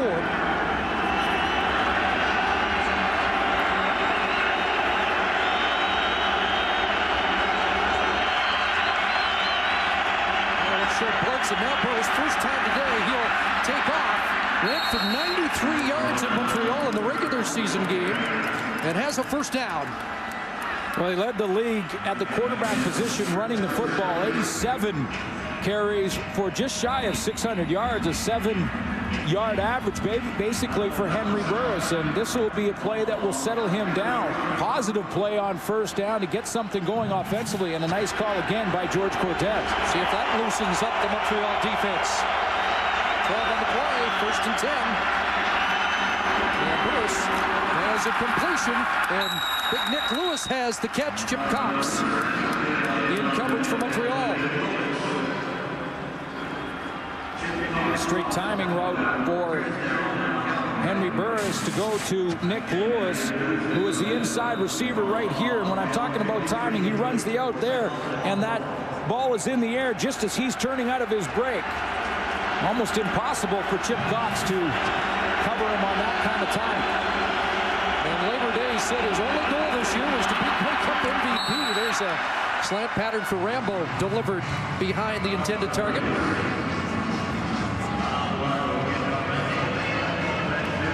Second and 10, George Cortez, the offensive coordinator who was in that same role in 2001 when the Stampeders beat the Blue Bombers here at Olympic Stadium. 15 years of experience in the Canadian Football League for George Cortez. He's already made some nice calls, but this is a big one right here on 2nd and long. Trying to generate points on this drive late in the first half. And Burris over the middle with a big completion. And there's Nick Lewis once again. Nick Lewis with nice shake and bake in the open field to use his patience and his route running ability. Nick Lewis can do it all. He's got good hands, good strong hands over the middle. Watch his fake to the outside and then stem it right back across the face of TJ Hill. A matchup that they may go back to now. Receiver on linebacker. Last week, his first postseason win, Nick Lewis, since high school. And now Joffrey Reynolds through the net. He's tripped up after a couple of yards. Anwar Stewart, playing in his 5th Grey Cup, made the tackle. Well, they're going to have to rely on Anwar Stewart for that leadership in the Montreal defense. Anwar Stewart, outstanding defensive player for the Montreal Alouettes. The only Alouette to be named outstanding defensive players, 74 since they began the category. And a guy with a Grey Cup ring from Calgary on the practice roster of that 2001 team. 2nd and 7, Calgary. Here comes the blitz, but they screen it out, and Joffrey Reynolds can run. Oh, tripped up and is downed at the 20-yard line by the safety, number 20, or he might have been still rumbling. Well, by formation, you just do not see when Joffrey Reynolds catches this football. A Montreal tackler anywhere in the vicinity comes out of the backfield. Perfect execution again on the screenplay. He's got 3 offensive linemen out in front of him, and look at all the room he has to run. And a little stumble here probably cost him a touchdown. The posse was out in front. The trip limited the gain to 12, but they're threatening now. And Burris has time, now pulls it down and throws wide open. Brett Ralph, touchdown! They've done it again. 20 yards, Burris to Ralph. Almost to a man, the Calgary Stampeders said the key to their win in the West Final was that score. Late in the first half by Kenyon Rambo. Well, this time it's Brett Ralph. And how about the vision of Henry Burris from the shotgun, who takes off, but when he's running, he has his eyes up. He's looking for an open target and finds one in Brett Ralph on the sideline. Late flag after the play on after the touchdown. We have a major foul. Unnecessary roughness. Montreal number 11 will apply 15 yards on the kickoff. The call on Chip Cox, the overlooked man in that much talked about Calgary receiving corps, the product of Raymond, Alberta, with his first ever Grey Cup touchdown catch.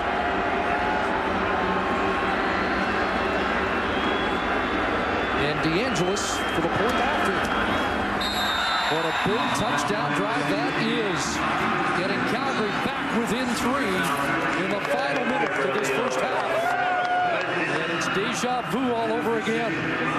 Well, is it ever? And Brett Ralph is the wide receiver. You're right, Chris. Often the forgotten man, because I've asked Henry Burris about that when you have guys like Nick Lewis, Kenyon Rambo, Jermaine Copeland.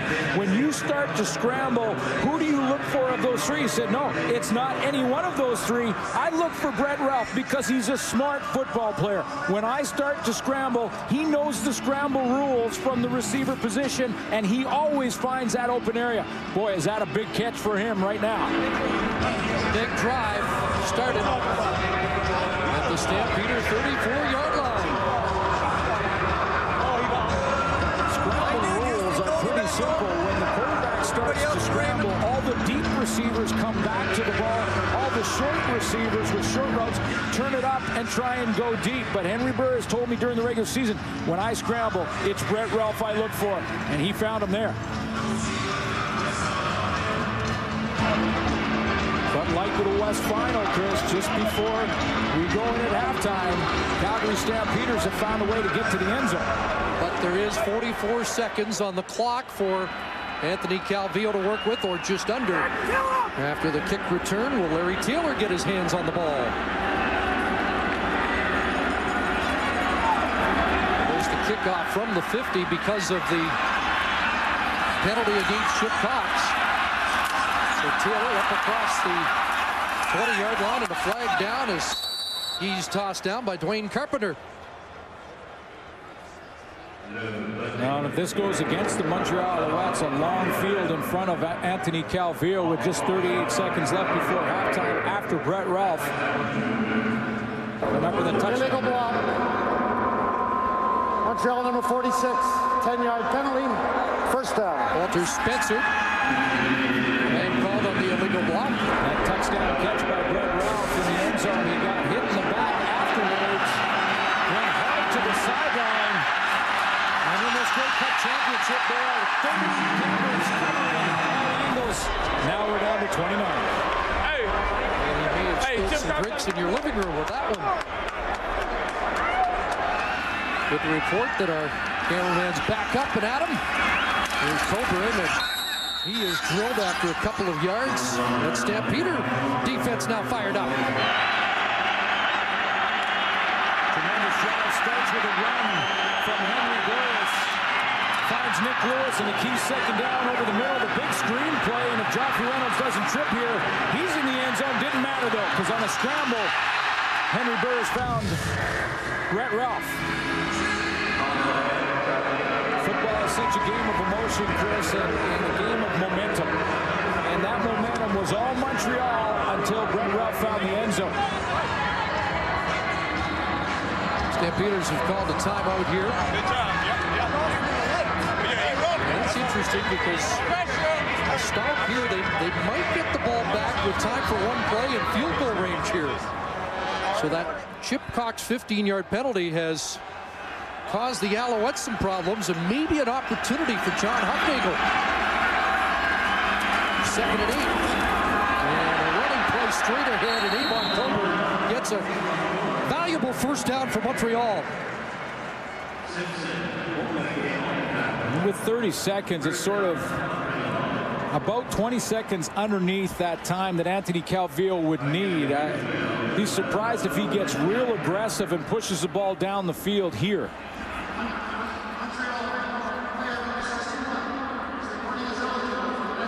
But he has accomplished the key thing. He doesn't have to give the ball back to the Stampeders. No, exactly. And you know what? He's going to get real conservative. Just get out at halftime with the 3-point lead.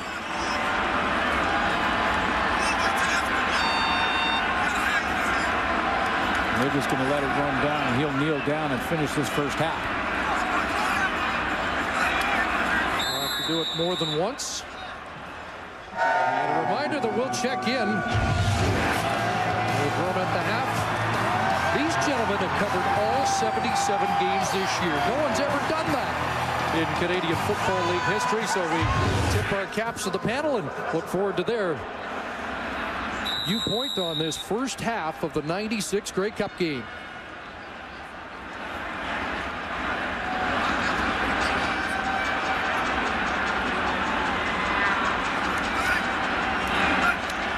So Anthony Calvillo puts down the knee, and that will do it for the opening 30 minutes here at Olympic Stadium. 3 points the difference as we join Sarah Oleski with Mark Trustman. Coach, you take a 3-point lead into the half, but you give up a touchdown late in that second quarter. What is going to be the key for your group to maintain momentum going into the second half? Well, that's the thing. We've got the ball. We've overcame. We had 2 penalties at the end of the half that cost us some field position. Our offensive line did a good job of taking us off the hook there with the run. We got to come out and start fast with the ball in the next half. Thanks so much. You bet.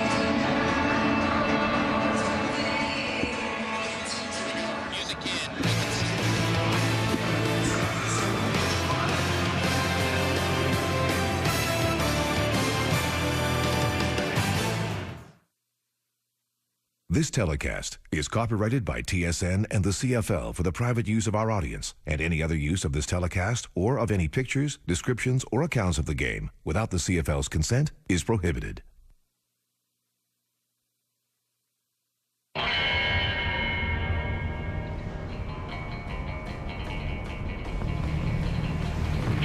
The dramatization of Acura's super handling all-wheel drive technology.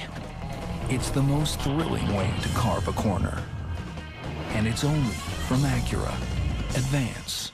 See your Acura dealer now for special incentives on vehicles equipped with super handling all-wheel drive. Visit Acura.ca for details.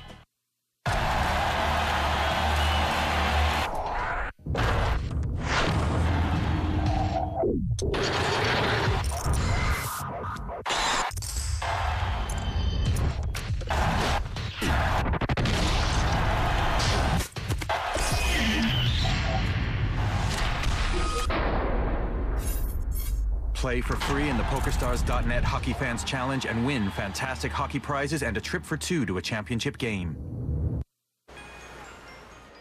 Hi, we're looking for something for our twin girls. Do you have any... Oh my God! Oh my God, I love it! It's perfect! And it's pink too! We love pink! Yeah, what you're looking for is in the "Are you serious? No way!" section of the store, which is right this way. The best gifts get the best reactions, so find great deals on laptops and computers and pick up Guns N' Roses Chinese Democracy this Sunday. Best Buy. What do the holidays mean to you? I'd rather be like stuck on an island with some weird millionaire hunting me. It's Christmas. Time to sit. What?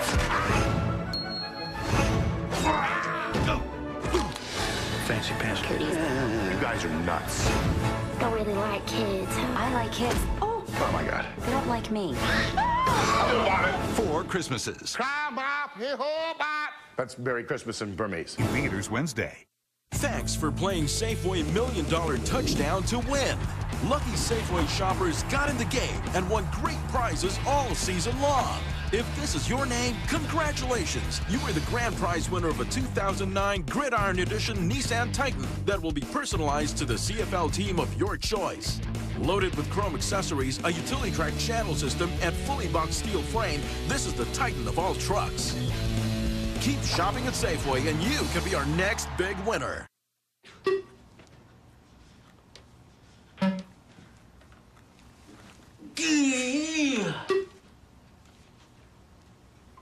Oh! Taste the one that's forever young. Diet Pepsi.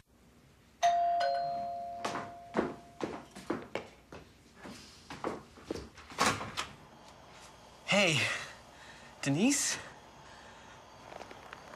Taste the one that's forever young. Diet Pepsi.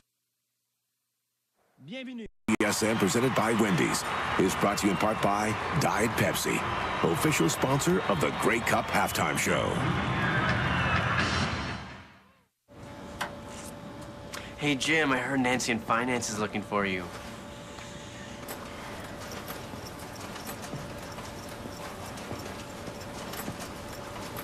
Taste the one that's forever young. Diet Pepsi. So I guess I'll see you later.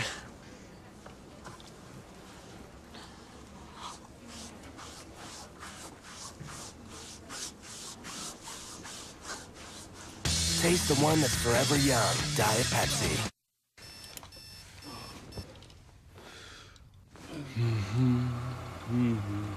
It's off to work we go. Hi-ho, hi-ho, hi-ho, hi-ho, hi-ho. It's home from work we go. Hi-ho, hi-ho. The new 2009 F-150. Here's to the guys that get it done. We got it first!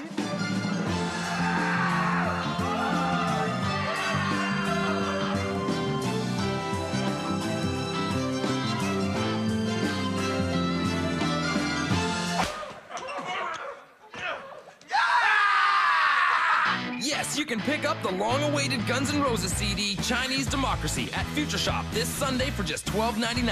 Get it first at Future Shop.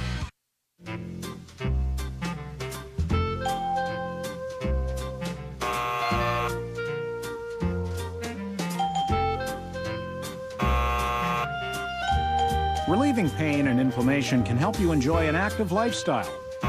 But if your current medication causes stomach problems, your doctor or pharmacist can recommend an anti-inflammatory that causes fewer gastrointestinal side effects, so you can feel good without feeling bad.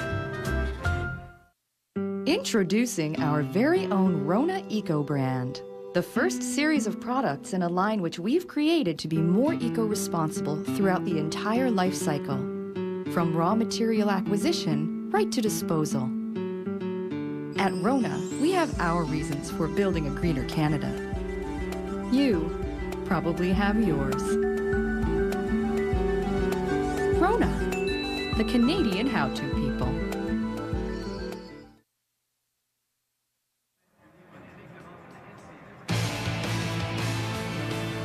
Live at the Half is brought to you by Rona, proud sponsor of the CFL. Rona, the Canadian how-to people.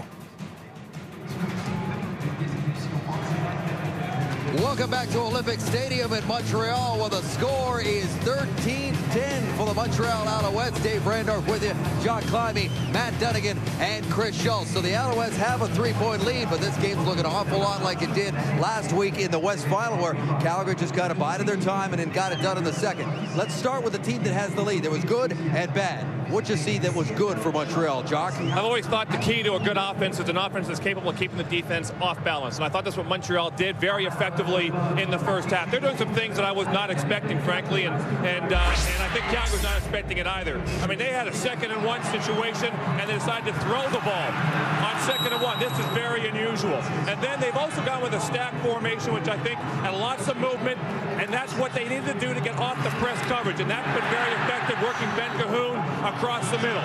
And then on 2nd and 10, they ran the draw play.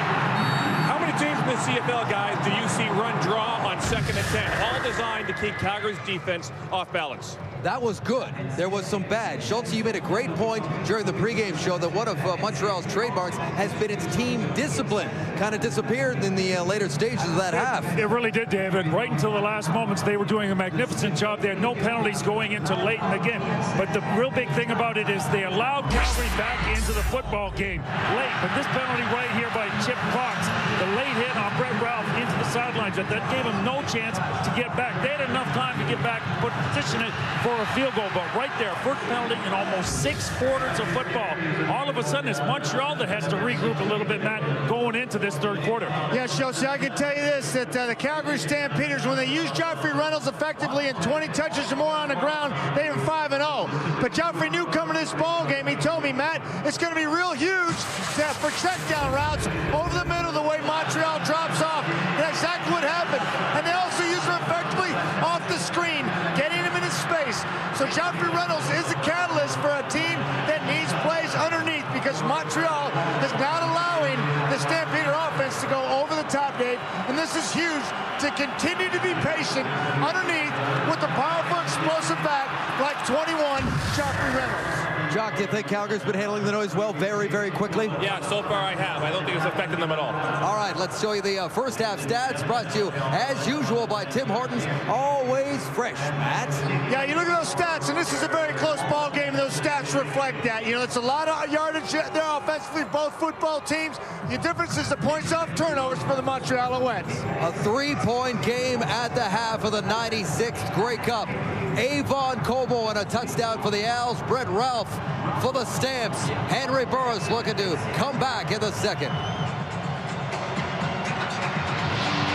Music for the 96th Grey Cup on TSN is brought to you by Guns N' Roses' new release, Chinese Democracy. Available now. It don't really matter. Gonna find out for you.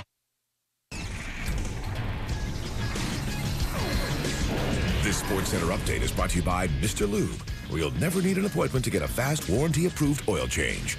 Ready for a change? We'll get you back to Montreal in the Grey Cup shortly. How you doing? Brian Mudrick live inside the Sports Center newsroom. Just a reminder, our show comes your way at 11:30 Eastern Time, right after the NFL Sunday Nighter, which comes your way right after the Grey Cup coverage is complete. Let's get you up to date. Celtics, Raptors in the NBA. Ray Allen leads the charge. 7 Boston players score in double figures. Toronto loses 118-103. Devils, Lightning. Danya Zubra scores 4 goals. Devils, they pour it on. They beat Tampa Bay 7-3 in the NFL. Tennessee trying to stay undefeated. Not happening as Brett Favre throws a pair of touchdowns, handing the Titans their first loss of the season as the Jets take it. And a reminder, tonight's Colts-Chargers game can be seen on TSN 2, and then we'll join that game on TSN right after the Grey Cup coverage. Enjoy the second half, folks.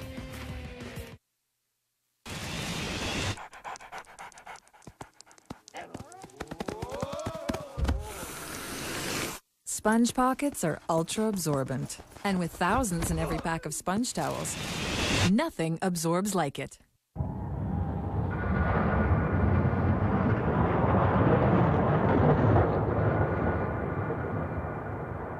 When you're in the zone, skill and creativity hook up, and you feel like you found a loophole in the law of gravity. People take a lot of different paths to get to the zone, but many of those paths have the same starting point.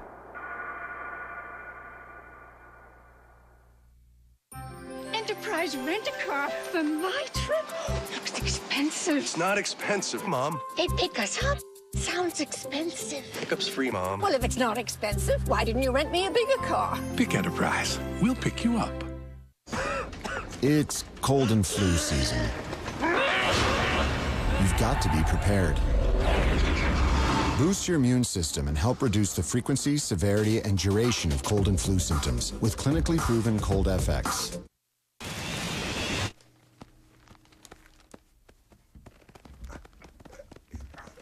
Sponge pockets are doing their part for the environment because Sponge Towels EnviroCare is made from 100% recycled paper.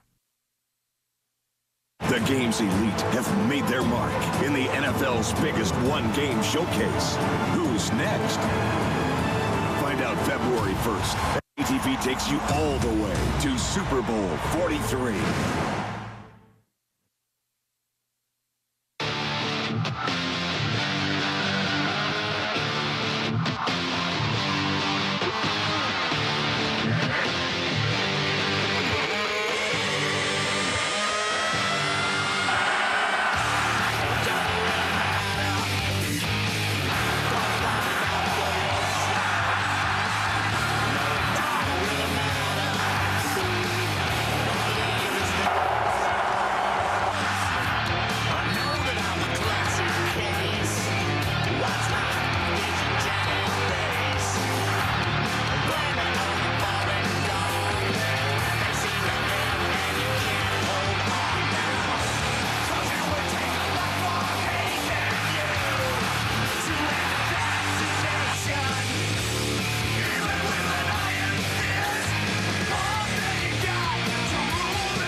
Alouettes by 3 as we head to the second half of the 96 Grey Cup game. But first, Farhan Lalji on the sidelines with Calgary coach John Hufnagel. Coach, early in this game, you took a number of penalties, and it looked like the players were feeling the nerves of the big game. Was that the case, and is it all out of their system? No, they just didn't listen to the whole play in the huddle. We had a double canes going, and that's why they moved, because they didn't hear the double canes. This seems to be an identical situation to where you were in a week ago, where you got a late touchdown to give yourself some momentum to get back into the game. How much positive can you draw from? Well, I mean, we've always been able to answer and reload when we needed to. There's a big touchdown there. We got to stay on the field in this second half offensively. Put back-to-back first downs together. Defensively, we need to do a better job tackling. Thanks, Coach. Thank you. They are 30 minutes away from realizing a dream, both these teams. And it's not just about the 18 games of the regular season. Most of these football players started playing the game when they were 7, 8, 9 years old. And when you're doing that, and from that first time you catch that football on the curb for the championship with your buddy out in front of your house, till right now, this is the dream that these guys have had all of those years, all the hard work. They're 30 minutes away from realizing that dream. Alouettes will get their hands on the football first in the second half. As DeAngelis kicks it. And Larry Taylor with it, and he is snowed under. That's a big early tackle by Juwan Simpson, trying to set a tone here for the second half. Well, and building on that momentum that they gained at the end of the first half, here's how the quarterbacks compared. 199 yards passing for Anthony Calvillo. Got off to a good start in his first series. Henry Burris started to pick things up in the second quarter. They're very even. The running backs, Joffrey Reynolds, 64 yards on 10 touches. Avon Coburn, 7 touches, 47 yards. The two top teams in their divisions. And we've got a ball game.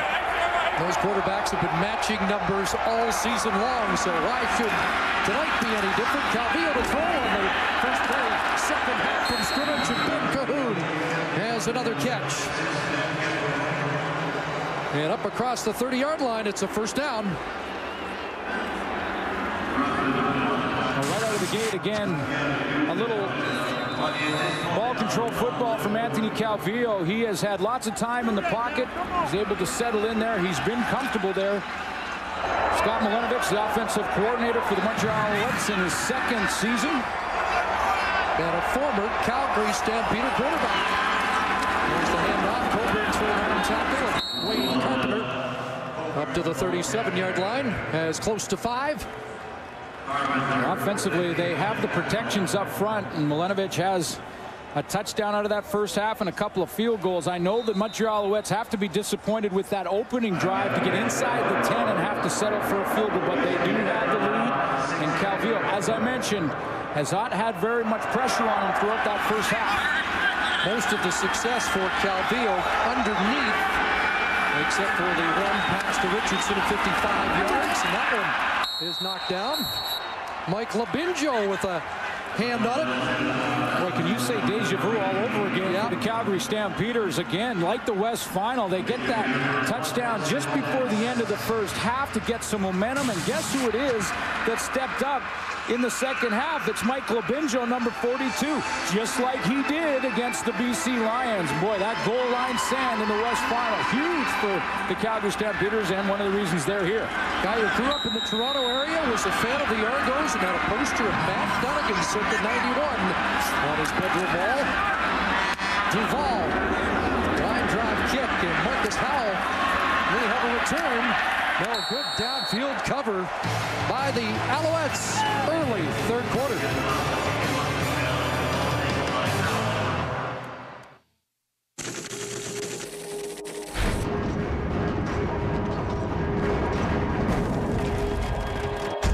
Here at our remote test facility, we put the Nissan Altima through over 5,000 extreme tests to help ensure long-lasting quality and durability. Of course, you'd never treat yours that way, right? Sorry. The Nissan Altima, made to drive, built to last. All right, the keys to your new car. Can't wait. Here you go. You will bring your car back here for every oil change. I will? You will ignore the fact that Mr. Lube is faster, easier, and warranty approved. Okay. When I snap my fingers, you will remember nothing.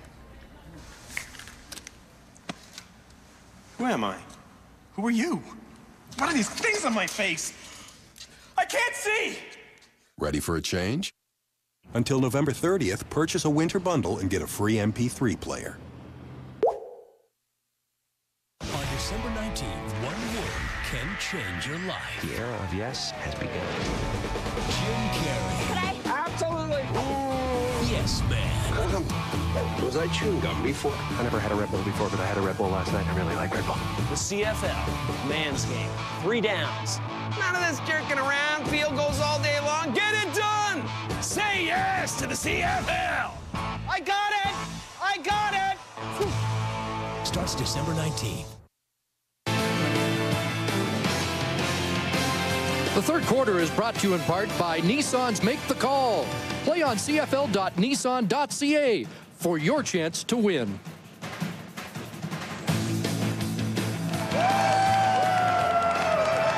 Great delegation of Calgary fans, and it's been a terrific week in Montreal. Who'd be surprised at a great party in Montreal? First possession, second half. Stampeders started their 34. Play action, big rush. And Burris nailed as he unloaded. Heavy heat from John Bowman off the edge. John Bowman, who went out in the first half due to injury, is back in a big way, and he comes off the edge right here. A speed rush around the corner on Jeff Pilon, who just can't get there. He turns that corner tight, and Henry Burris doesn't have a chance to set up and throw and step into a throw. 2 sacks for that front last week, and they said that's deceiving because they like the heat they had on Ricky Ray all afternoon long. 2nd and 10. Steps up, quarterback draw is snuffed.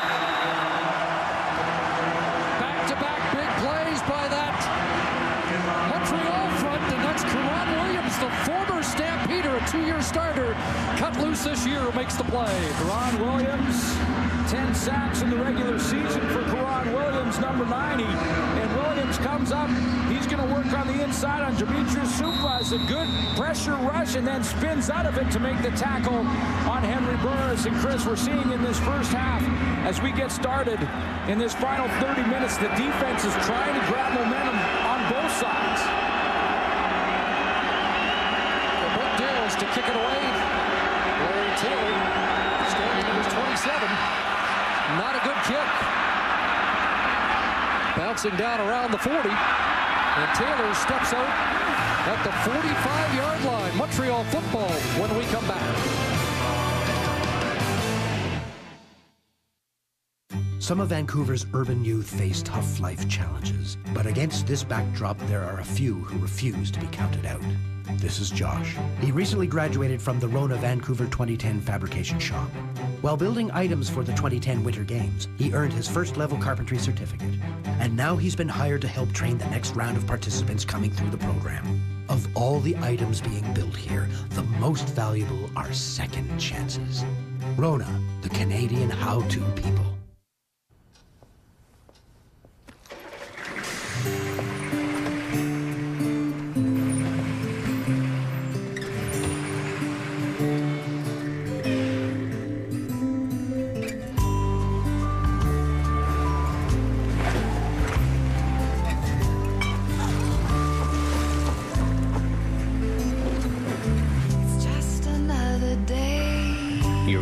Is with you.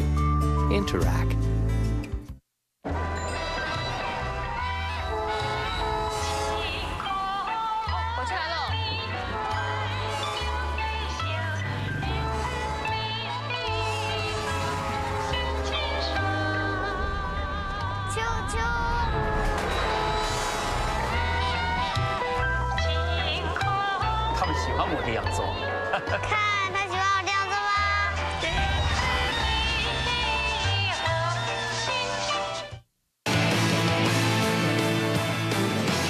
Closed captioning is brought to you by Sport Check.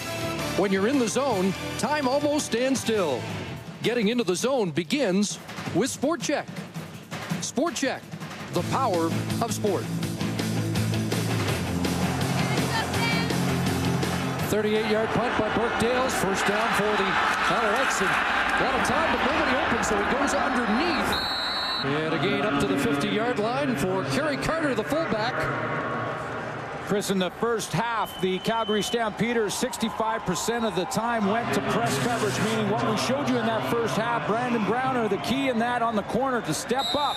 This time he falls back off. I thought Anthony Calvillo there wanted to go deep to Kerry Watkins, but because Browner fell off, one of the few times he didn't press, then Calvillo had to go and check it down to Kerry Carter. So now Chris Jones, the defensive corner, is starting to mix things up a little for Calgary. John Huffnagel says Browner, the most physical corner he's ever been associated with. There's another ball batted down.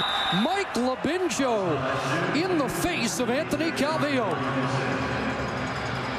Well, another big play as they get aggressive on second down. Michael Binjo knows one thing, that Anthony Calvillo is a timing type of throw quarterback. He wants to get that ball out of there. There he is right by the goalpost. Michael Binjo, if he knows that he's going to try and get the ball quickly, put your hands up. A guy recruited out of St. Mike's College to Michigan State as a running back. And now a defensive star, back-to-back weeks. Duval short kick. And that is out, and a flag will fly on the illegal punt.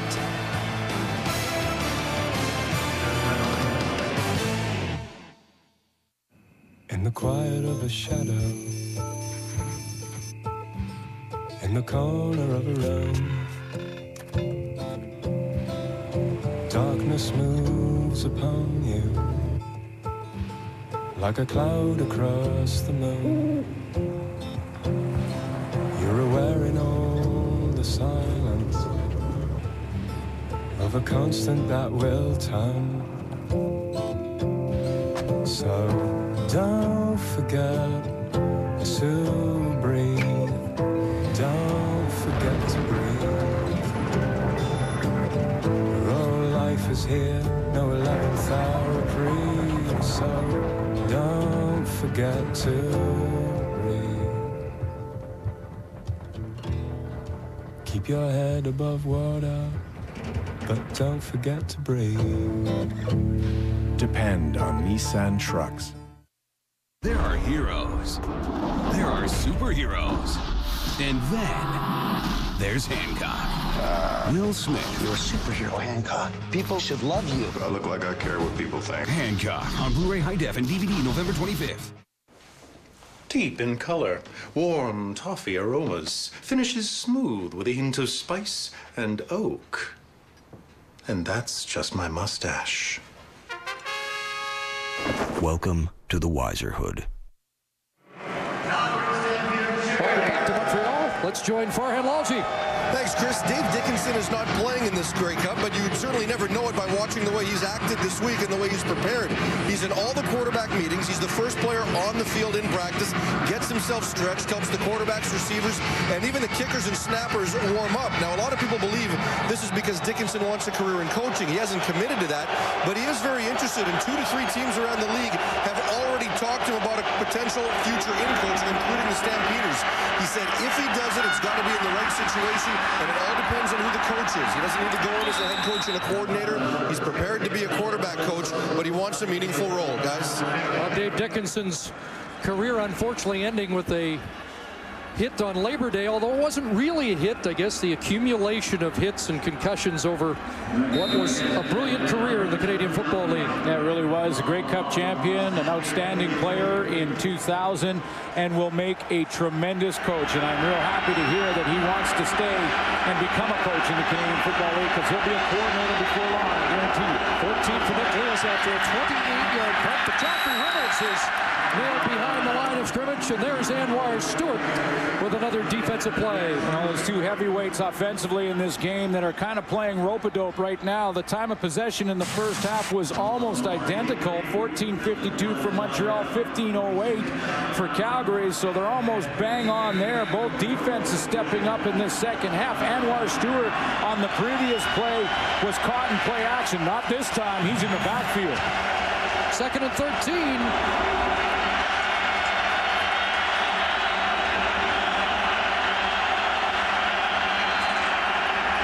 Steps up and gains over the middle, and he's got a receiver at midfield. Nick Lewis again. How about an athletic throw from Henry Burr? Steps up in the pocket, and he makes this look easy, but I guarantee you it is not. He gets a little bit of pressure. Now that pocket is going to open up, and he sees the running lane. He steps up in there, and as he's running, throws across his body right on target to Nick Lewis.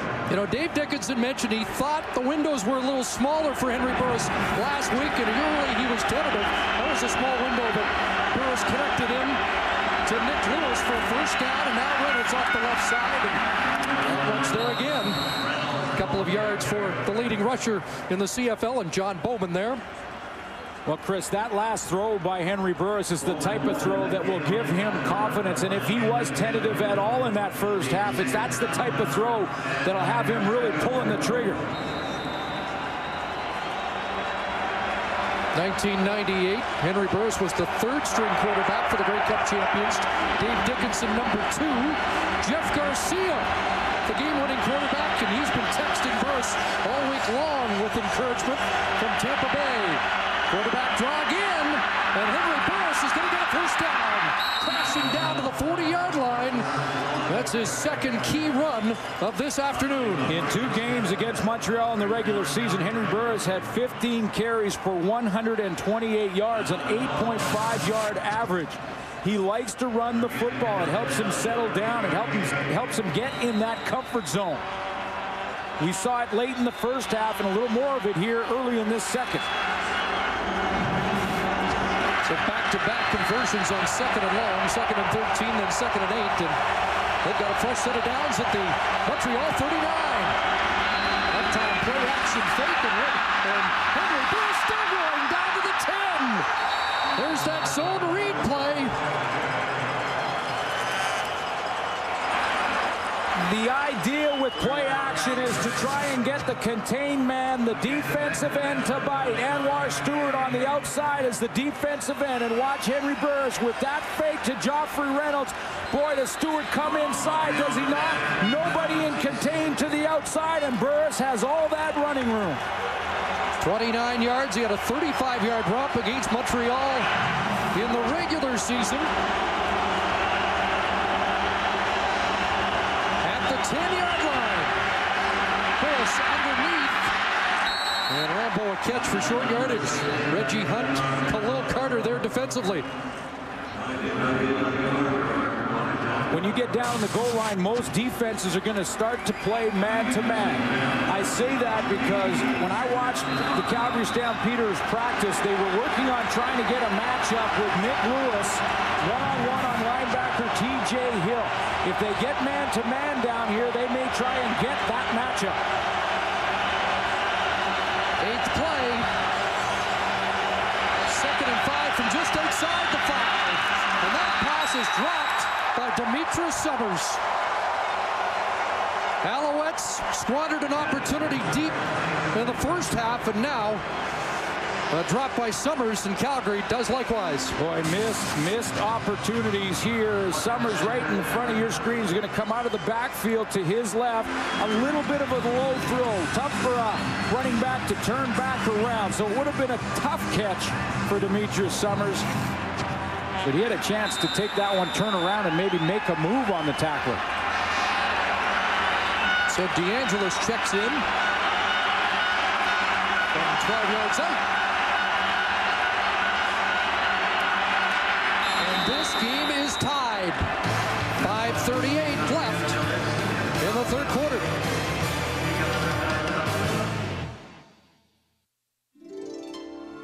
Dearest Bacon Mushroom Melt, it has been too long since your hickory smoked goodness and I were one. Just dreaming of your warm, creamy cheese sauce got me through all those cold, cheeseless nights. Oh, how I have missed you. I vow to savor every moment we have together. It's back! Wendy's Bacon Mushroom Melt. Hot and juicy beef with hickory smoked bacon, mushrooms, and a creamy, melty cheese sauce. But it won't last forever. It's way delicious. It's Wendy's.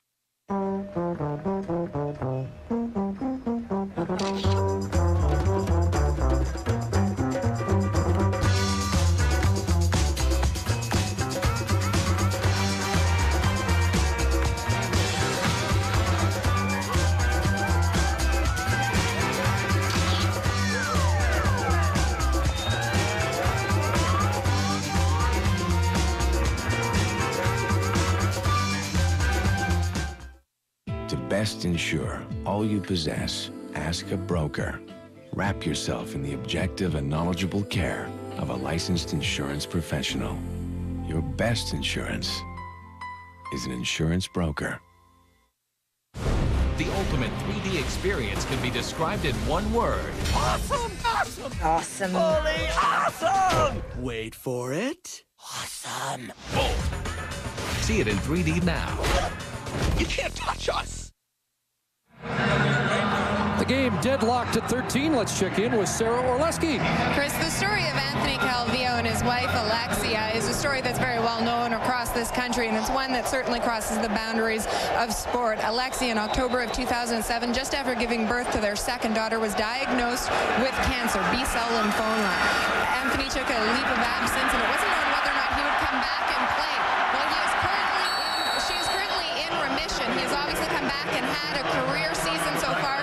He says that he never takes anything for granted anymore. Alexia had wanted him to play. That's why he came back. It's a very emotional story, but it's also a very heartwarming one. She has encouraged Anthony to go after the second ring. They have two daughters, Athena and Olivia. And Anthony looking for ring number 2 today. Just hooked up on a 19-yard play with Brian Bratton. And Montreal with a first down near midfield. Coburn, and he is snapped behind the line of scrimmage, and Mike Labinjo is having himself a second half. Well, one play offensively for the Montreal Alouettes, but Mike Labinjo, it seems when the Calgary Stampeders defensively need a big play, they go to number 42, who moves inside this time. He usually lines up at the defensive end position.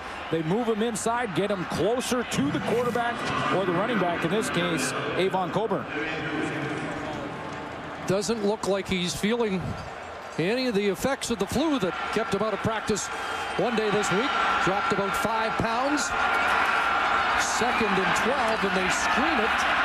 Terry Carter will be brought down well short of the first down. The reason the Calgary Stampeders are here is because of a goal line stand in the Western Final. And it wasn't just one play by Mike Labinjo with the BC Lions on the doorstep and a chance to go up by 2 scores, but back-to-back plays by number 42.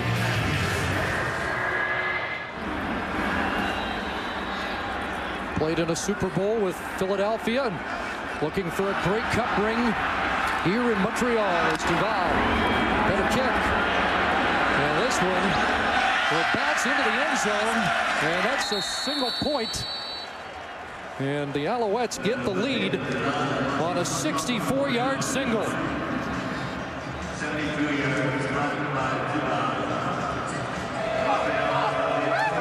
CTV is the home of Super Bowl 43. Tune into the Super Bowl February the 1st on CTV.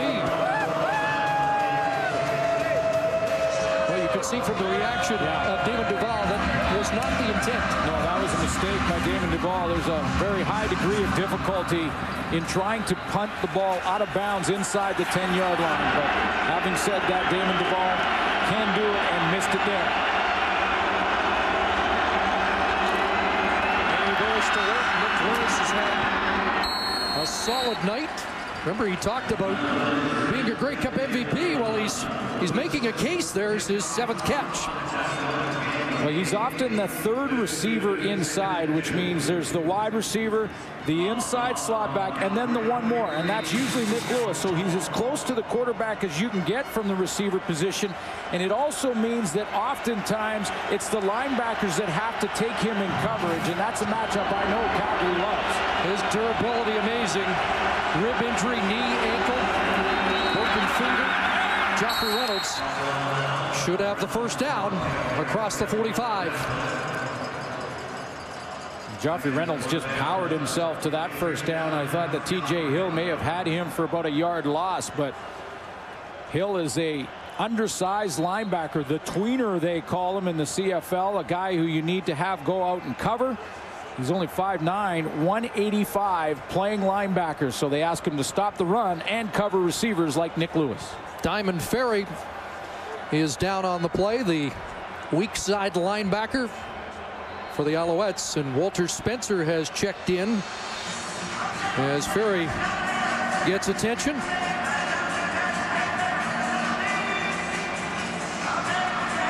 You know, I talked about Reggie Hunt being the guy who is the leader of that linebacking core, the guy that makes the defensive calls, makes the checks. Diamond Ferry is the wild man, and I'm getting this from Reggie Hunt when I talked to him a couple of days ago.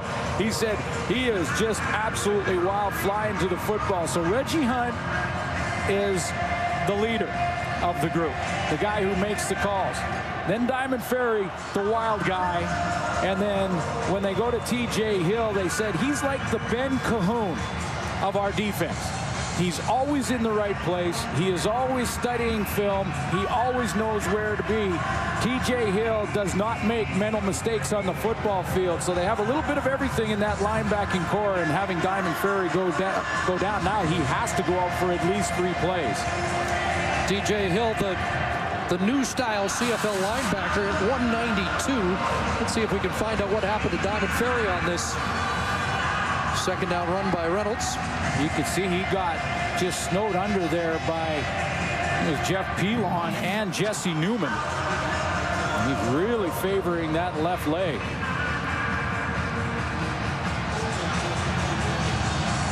So Ferry makes his way to the sidelines.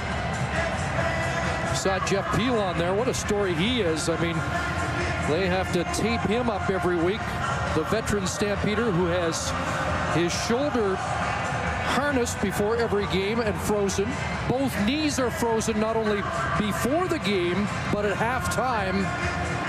So he can make it through 60 minutes of this punishing game. And how badly, Chris, does he want a Grey Cup ring? He was on that roster in 2001 for the Calgary Stampeders, but did not get his name on the cup because he was injured a couple of games before the end of the regular season. So Jeff Pilon wants his name on that Grey Cup. And what a gladiator to go out there and have to get the knees worked on, the shoulders worked on. He battles. You saw the edge the Stampeders have in first down production. 1st and 10, and they'll drop play, and Reynolds spurts north. Joffrey Reynolds with a first down into Montreal territory. Sometimes it's not about hitting the whole heart. Sometimes it's just about timing. Watch Henry Burris here as he's going to use great timing at the shotgun position. A little pump fake gives his offensive line time to set up, make it look like it's pass. That gives Jeff Pilon a good angle on the outside and opens up a nice hole for Joffrey Reynolds. Reynolds with 12. And underneath, here's Rambo, and he's got room to rumble. Kenyon Rambo down to the 17. Crossing route that takes some time, and if you need time like that, Burris needs his guys up front to make sure that he has time to allow Kenyon Rambo to go from the right side of the formation all the way across the field to the left. There's Kenyon Rambo here. He starts there and comes all the way across. In order for that to execute properly, Henry Burris needs time in the pocket, and he gets it. Waits for Rambo to get outside of those linebackers, and look at the running room he has. 35 for the first Stampeder to lead the league in receiving since Alan Pitts in 1999.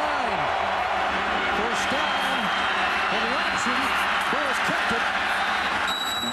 It was brought down at the 14.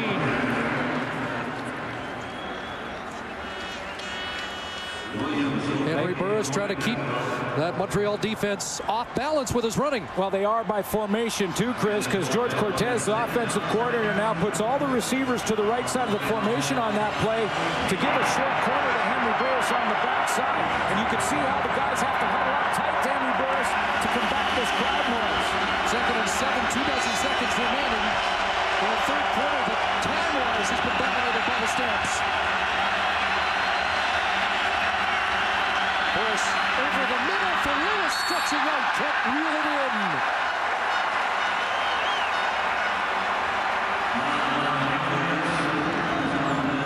And another Calgary drive, stop short. Nick Lewis lines up on the right side of the formation here, and what he's going to do is come all the way across the formation with Henry Burris going in the opposite direction. The idea here is to have the defense influenced by Henry Burris's roll or half roll, and then throw back across the grain. They had play set up, and that ball just out of the reach of Nick Lewis. So the CFL points leader in 2008 comes on.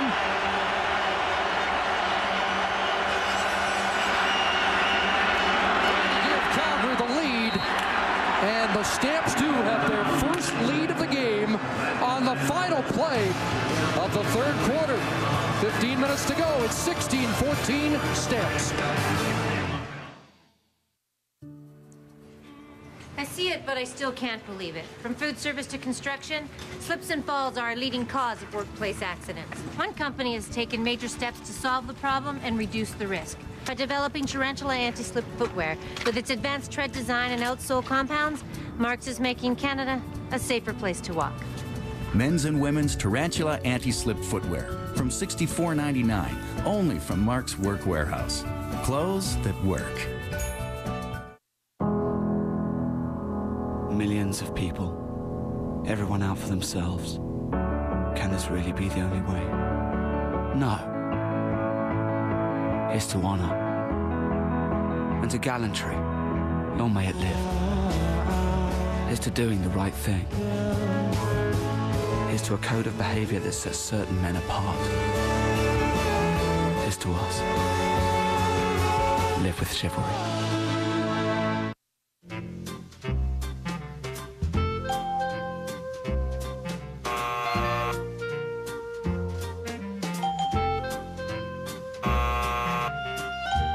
Relieving pain and inflammation can help you enjoy an active lifestyle. But if your current medication causes stomach problems, your doctor or pharmacist can recommend an anti-inflammatory that causes fewer gastrointestinal side effects, so you can feel good without feeling bad. Our third quarter stats are brought to you by Tim Hortons. Always fresh, always. Over 600 net yards, and when you think about that and then look at the score, what's happening? Well, what's happening is these offenses are moving the football but coming away with long drives and field goals. That clearly was advantage Calgary in the third quarter. They had the football for exactly 10 minutes. Montreal with it for 5. But now maybe you can say Calgary's got the lead, but that's twice now that they've had to settle for short field goals. Yeah, twice now they settle for short field goals, Chris. And also when you're moving the football but coming up short down in the red zone, you also could be setting up plays. The offensive coordinators will often do that. And then they go to that play in the fourth quarter. Anthony Calvillo to work and under pressure gets it away to Anderson with the interception. And Anderson hauled down by Jamel Richardson. So now Calvillo has thrown his first interception, and the momentum is with the West. No question, Old Mo just put on a Calgary Stampeder jersey. Anthony Calvillo gets flushed from the pocket. Just three-man pressure from the Stampeders, but one of those guys happens to be Charleston Hughes, who's ended up going to rush the throw. 5 sacks, 12 tackles for losses, and you can see outside Dwight Anderson just waits, lets Ben Cahoon go, sees the underthrown ball, and has the interception. Anderson has 3 interceptions now in the year, 2 of Anthony Calvillo. Burris trying to make the pay. Hooks up with Copeland for a first down, close to the 40-yard line. All of a sudden change, and when Henry Burris threw his interception, the Montreal Alouettes went right down and scored a major. They took the momentum, and in the next series, Burris got nothing going again, 2 incompletions, so that momentum carried over into 2 series. We'll see if the Calgary Stampeders offensively can do the same thing on the Dwight Anderson interception. At the 41, the Stampeder first down. Into Lewis and some room to roll. And now dips it off. Nick Lewis at first down. Burris very close to the line of scrimmage. But he does hook up with Nick Lewis. Henry Burris is starting to settle in. It looks like to me his confidence is growing with every throw. Play action again causes Anwar Stewart some problems off the edge. You can see Burris's patience. Waits for Nick Lewis to open up and then just pops him the ball. Nick Lewis now with 8 catches. 91 yards on the night. 1st and 10. Burris moving in the pocket and then throws it away. No one open for Henry Burris that time. We talked early, Chris, about the fact that Henry Burris has been told for the last couple of years that he couldn't win the big game, that in the big game he would force the turnover. That last play just showed you how much Henry Burris has matured as a quarterback. He didn't have anything. The pocket was starting to collapse, and he calmly threw the ball out of bounds. 2nd and long is not necessarily a bad thing. 39 touchdowns on the year, 24 in the second half of the season, 2nd and 10. And gives that in for Rambo, up for grabs, and a tip drill catch, and Nick Lewis has another. And suddenly, everything's going Calgary's way. It is, but I'm not sure if Nick Lewis will have gained first down yardage. Bit of a break there, because usually when that ball pops up from a receiver like that, there's defensive backs all over the place. So the Calgary Stampeders dodge a bit of a bullet. Nick Lewis in the right place at the right time. It bounced right off the shoulder pads of Kenyon Rambo. It is a 6-yard gain. Field goal unit comes on. And DeAngelis wanted to work with Randy Chevrier. The long snapper, the McGill graduate, the Montreal native. He's one of the best in the business. A Grey Cup ring with Edmonton, trying to win one for Southern Alberta. DeAngelis for 30. Money again. And it's a 5-point Calgary lead.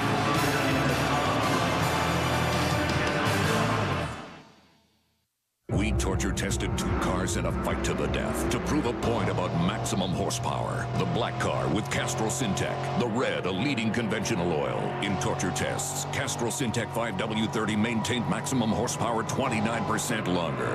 Conventional oil got smoked. Don't you use conventional oil? Not anymore. Want more proof? Go to CastrolSyntec.com. It's more than just oil. It's liquid engineering. Hi there. I'm Tooch from Tech Club. There is nothing graceful about shopping over the holidays. You need to be in peak physical condition if you're going to survive. I suggest a regimen of flat-out gift sprints. Or you could just go to Future Shop. Me, I like to be prepared. This holiday, get a Samsung 50-inch plasma TV for $9.99, a SanDisk 4GB MP3 for $59, and this Samsung digital camera for only $69. All the best gifts come from Future Shop. I'm good. To best insure all you possess, ask a broker. Wrap yourself in the objective and knowledgeable care of a licensed insurance professional. Your best insurance is an insurance broker. I think I'm going to the bathroom. Want to go? I don't really have to go, but I'll keep you company. Where you ladies going? You are what you eat, so make it a hungry man. With a pound of hearty food, you can eat like a man. It's good to be full. The fourth quarter is brought to you in part by Castrol. It's more than just oil. It's liquid engineering.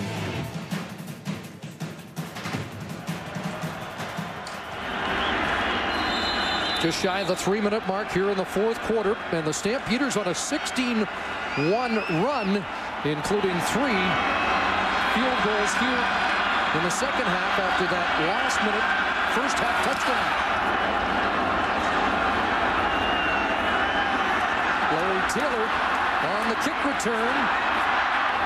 And Trnavatsky out of the University of Alberta helps bring him down, a 24-yard return, and now Anthony Calvillo has got to find a little traction for this Montreal offense second half.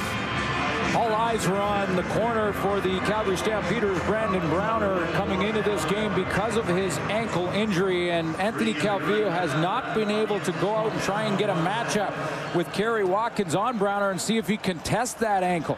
Browner's been playing his same defense, his same style. He's been coming up, playing aggressively, and so far he has won. But you can see he's got a little bit of limp. There's the matchup. Looks the other way. Brian Broughton taken down quickly by the top defensive player on the Stamps the last 2 years, Shannon James. And there you go. That was a play where Anthony Calvillo went with a quick game to try and get something positive after the interception. Had he hung on to the football in that matchup with Kerry Watkins, boy, did he have him wide open. Here it is with press coverage. Look at Watkins shake him and get in and right down the seam on the numbers. He is wide open if AC hangs on to the football. Penalty marker down on the play. Late flag. Somebody have too many men in the huddle. By the way, the interception thrown by Calvillo in the last series, just his second in the last 5 Grey Cups. Calgary had too many men in the huddle, I believe. Objectionable conduct. Oh. Calgary number 33. 10-yard penalty. First down. Dwight Anderson, the man who had that interception, will be hearing from the coach. Boy, and those type of penalties are magnified tenfold in a play of this, in a game of this magnitude, and with the score as close as it is, it's going to come down to field position. It may come down to a field goal to win this, and those yards add up. Boy, that's a gift. And now Coburn will try the left side. And Avon Coburn has close to 3. Juwan Armour there. Juwan Armour, who was almost signed by Montreal and then recruited by a number of prominent Stampeders, and he decided to take the Stampeder offer instead of Montreal's. Well, talk about leaders in the defense. Juwan Armour was voted an all-star by the CFL Players Association, and that all-star team is picked by your peers. So Juwan Armour, according to the rest of the players in the CFL, was one of the CFLPA all-stars this year. Nick Lewis, Kenyon Rambo, Jermaine Copeland all called Armour and encouraged him to head west. 2nd and 8. And now Calvillo has to run and take off and hook up with Ben Cahoon again. Working against J.R. Ruffin, and Cahoon has his 7th catch of the game. Ben Cahoon, talk about production in the Grey Cup. Ben Cahoon's Grey Cup appearances over 400 yards. He's had 3 big games in a row.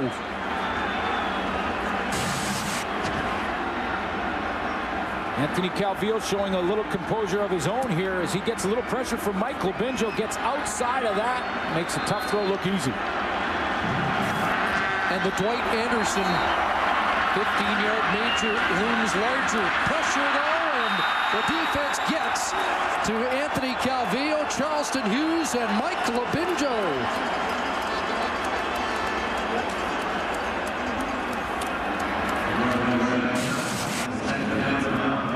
Lobinjo is working off that left side of the offensive line. Paul Lambert and Jeff Parrott, basically almost a double team. He fought through that, fought through the little bit of a hold there that wasn't called, and he gets home.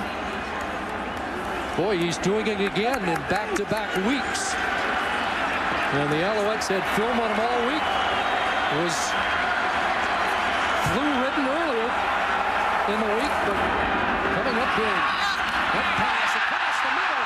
And that's a huge Jamal Richardson catch. And the Alouettes drive's extended.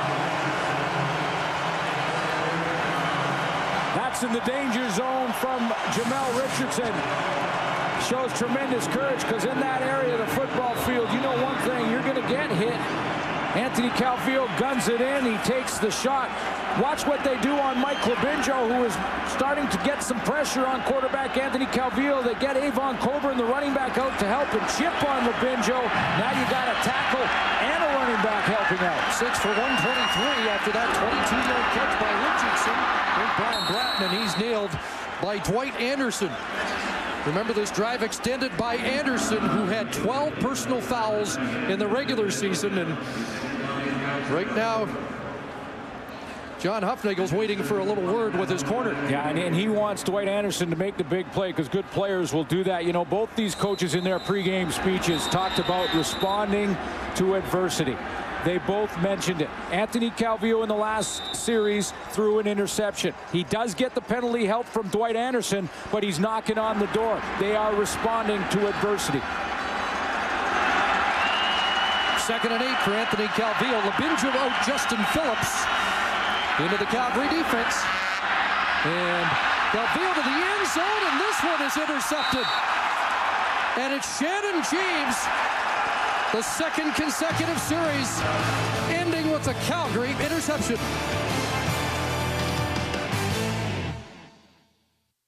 Introducing our very own Rona Eco brand. The first series of products in a line which we've created to be more eco-responsible throughout the entire life cycle. From raw material acquisition right to disposal. At Rona, we have our reasons for building a greener Canada. You probably have yours. Rona, the Canadian how-to people. In today's luxury game, the question isn't whether or not your car has available features like a 40-gig hard drive. It isn't about sunroofs or Sapelli wood accents, pop-up nav screens, or any of that. No, the real question is, when you turn your car on, does it return the favor?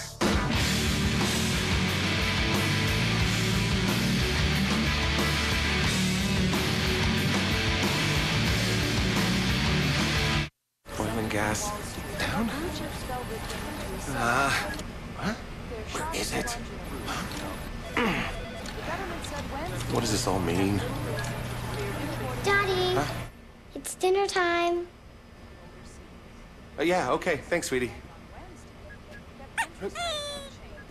Need a better way to invest online? Use the top-ranked bank-owned online brokerage, BMO Investor Line.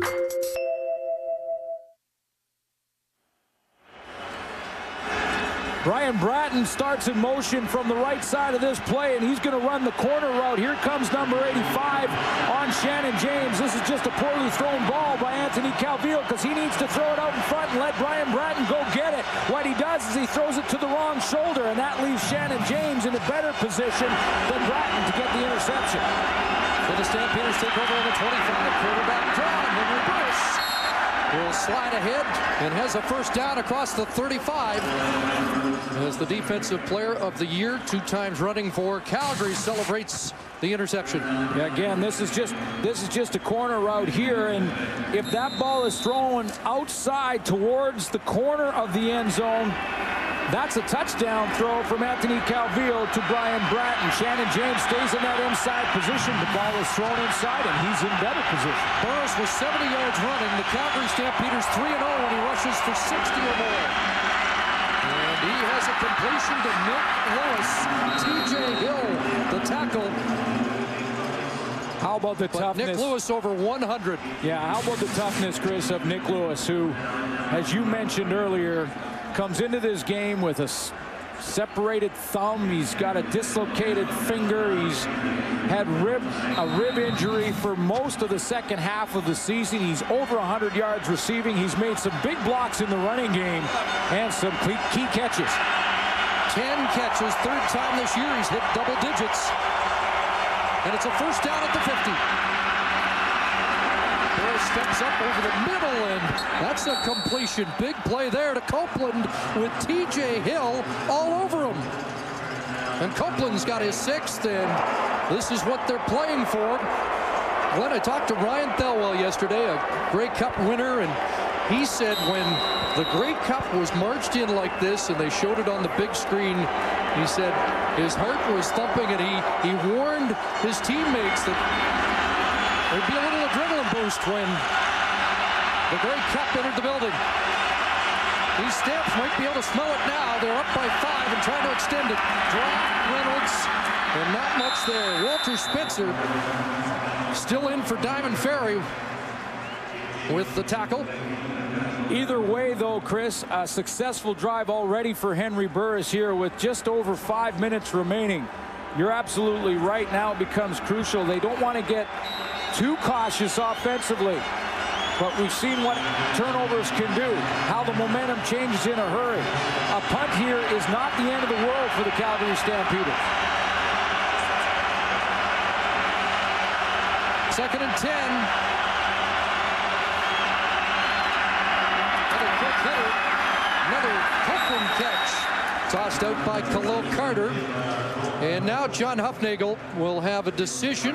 Yes, he will. Yes, he will, because it's right in that gray area. I talked to Sandro DeAngelis yesterday about his range when it came to field goals. He said maximum 57 in the dome. That means the ball would have to be placed on the 50. Now he's inside of that. He'll be kicking around a 50-yarder. But remember, at this distance, you've got a returner back there for the Montreal Alouettes and some offensive linemen covering. So if you miss, one of the unique things of Canadian football, you can run it out for a touchdown. 49 was his longest this season.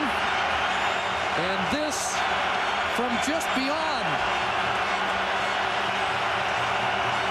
Trying to make it an 8-point Calgary lead.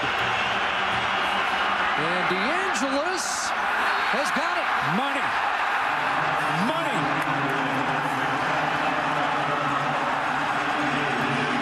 Well, he wanted it on his toe with the game on the line. That's a big one.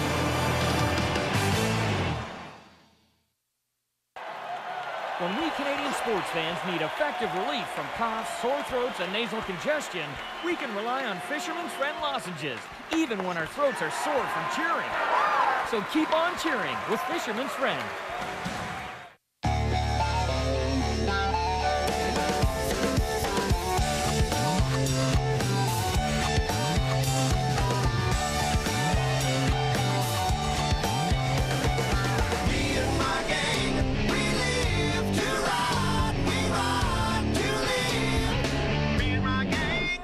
We call it a crossover. Whatever you call it, you won't call it boring. The new Flex, only from Ford.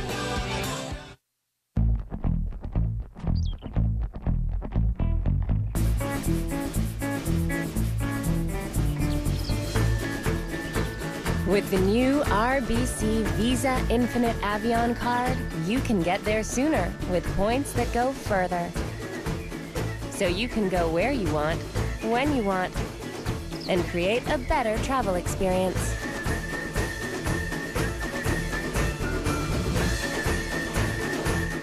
That man has no limits.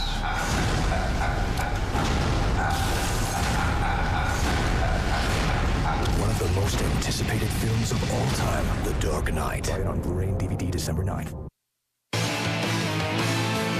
The 2008 Grey Cup on TSN, presented by Wendy's, is brought to you in part by Wendy's Baconator, the official hamburger of the CFL.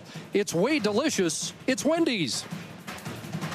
And by Rona, proud sponsor of the CFL. Rona, the Canadian how-to people.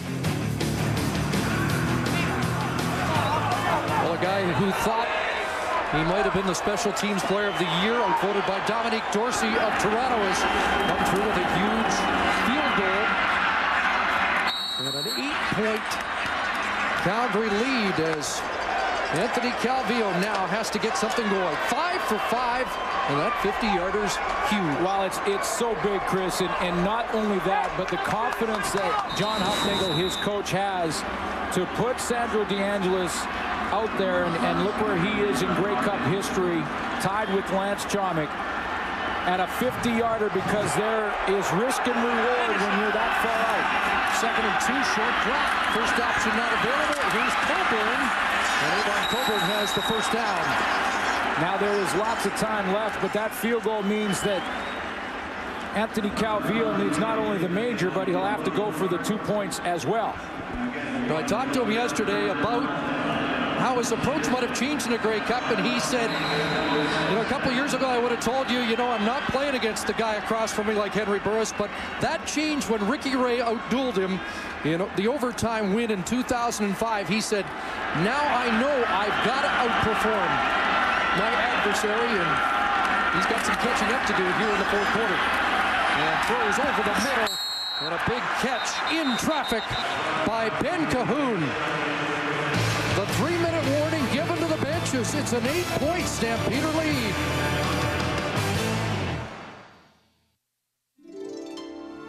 Dearest Bacon Mushroom Melt, it has been too long since your hickory smoked goodness and I were one. Just dreaming of your warm, creamy cheese sauce got me through all those cold, cheeseless nights. Oh, how I have missed you. I vow to savor every moment we have together. It's back! Wendy's Bacon Mushroom Melt. Hot and juicy beef with hickory smoked bacon, mushrooms, and a creamy, melty cheese sauce. But it won't last forever. It's way delicious. It's Wendy's. I really need to talk to you about these. Come on in. My investment statements. I'd like some answers.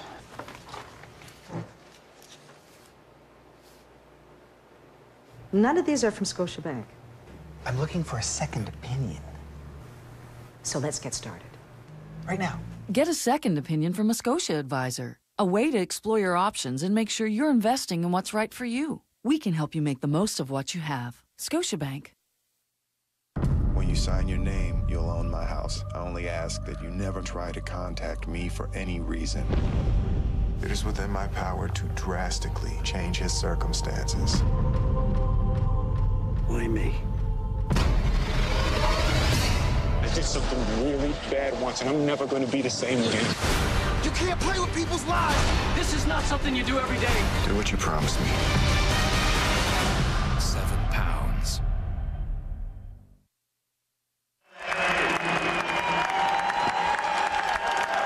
$66,308 on hand at Olympic Stadium tonight. The second highest attendance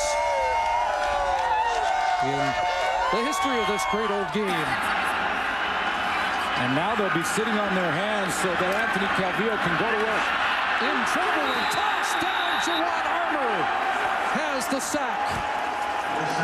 This defense for the Calgary Stampeders continues to step up when they need it most. Chris Jones' defense got them to the Grey Cup game with a huge performance in the West Final, and Juwan Armour comes right through that A gap, the gap between Brian Chu and Scott Flory, the center and the guard, and he went right down the middle. Loss of 9. Labinjo drawing a lot of attention. Juwan Armour, the second sack of the game for Calgary, and that pass was tipped. And was it Labinjo? Yes, it was. Yes, it was. Mike Labinjo in these playoffs has been a one-man wrecking crew. On the previous play, the Montreal Alouettes offensive line so worried about Labinjo, they left Juwan Armour wide open up the middle. This time they double team him, and it didn't matter. He made the play anyway. 2:19 left. Duval has to kick it away, and Montreal will have to rely on a defensive stand here. Marcus Howell surrounded, and he'll be dropped about the 16-yard line. That's what it's all about.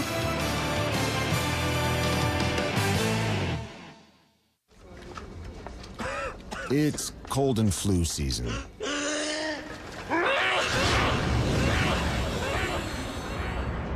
You've got to be prepared.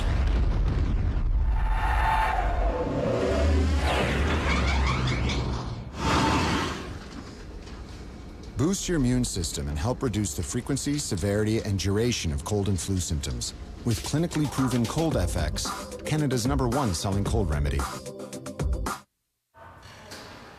Something smells good. Yeah, it's mushroom soup from Tim Hortons. I'll have to get some. Why eating your soup like that? Proper etiquette?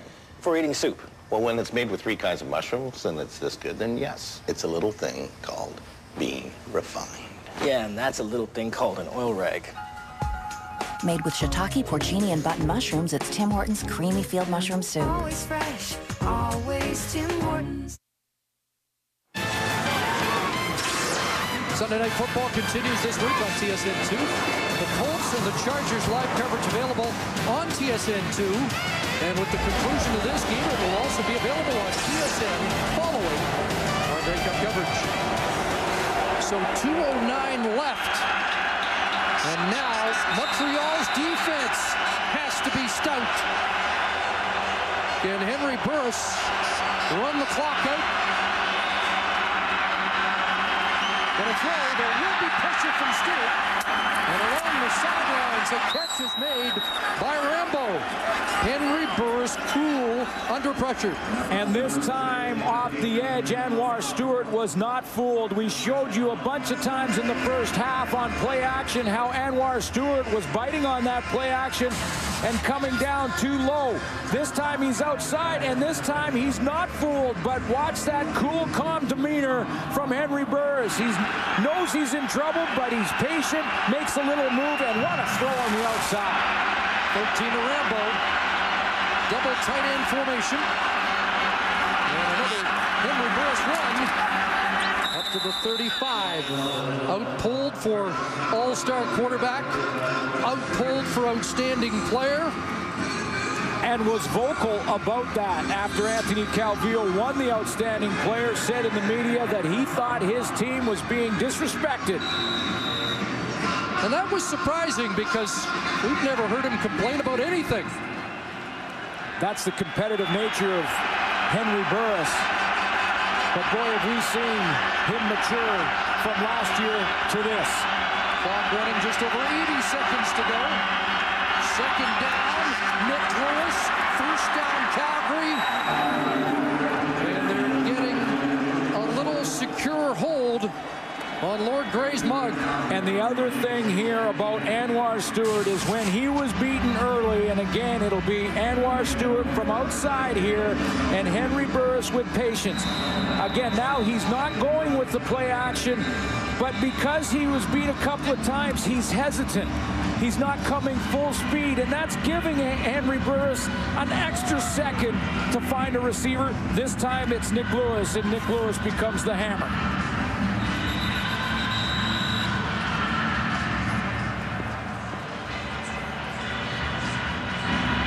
Just confirming from Jake Ireland.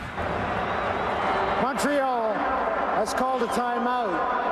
Timer, please reset the clock to 1:16. So a minute 16 remaining. Mark Trestman trying to stop the clock.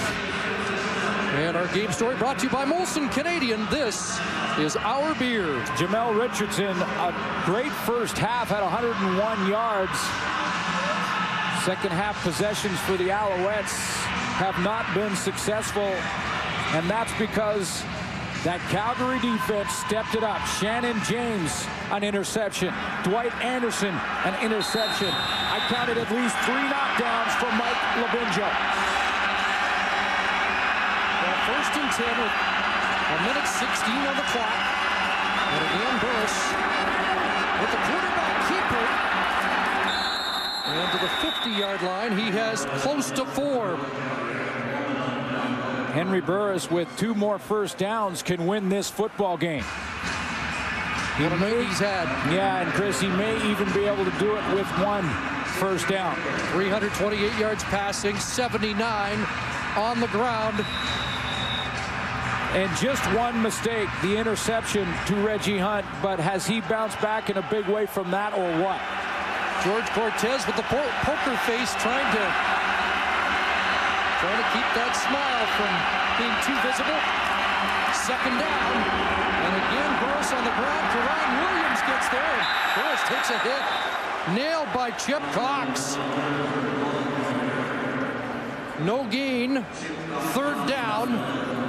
48 seconds on the clock. I'll tell you this, too, that Henry Burris is going to take an extra second off the clock and sacrifice to take this hit from Chip Cox.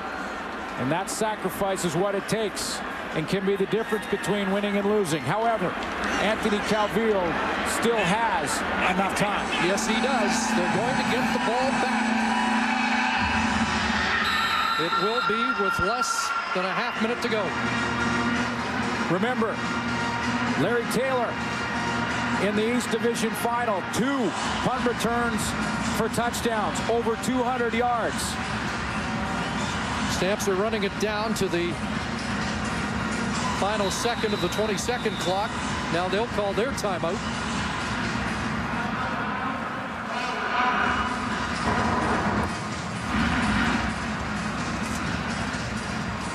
John Hufnagel, his team with 1 win in the second half last year, at least the team he inherited. 13-5, and I know you liked his pregame speech a lot. And apparently they did have Montreal exactly where they wanted them, even with 66,000 cheering fans against them. John Hufnagel had this football team buy in from training camp. He talked about discipline, improving that. They did that in a big way. But it's not over yet. Riding a 5-game win streak. 9 of their last 10 into this game. Not a deep kick by Diaz. The pass past Taylor. Back around the 5-yard line.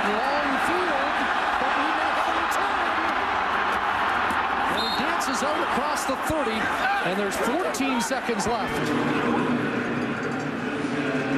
Well, one of these throws, Anthony Calvillo, in the first couple of plays here has got to get a big chunk.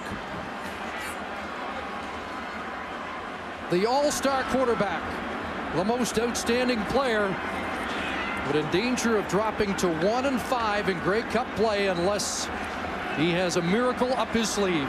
Calgary Stampeders defensively will play with two safeties. They'll put Wes Lysak in the game, which he normally starts, but along with Milton Collins.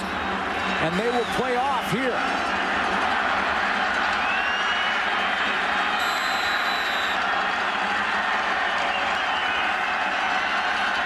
Yards away. And over the middle, they'll bite off a chunk and get down. With 9 seconds on the clock, Kerry Watkins.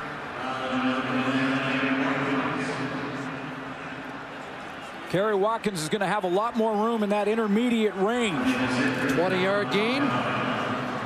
Now they spot it at the 52. 2, maybe 3 plays left. If they can get 15, Anthony Calvillo can throw it to the end zone on a final play. 58 yards away, and they'll still need a 2-point convert. That's a timeout. And the out. And with no time left on the clock, this game is over. John Hufnagel and the Stamps are champs.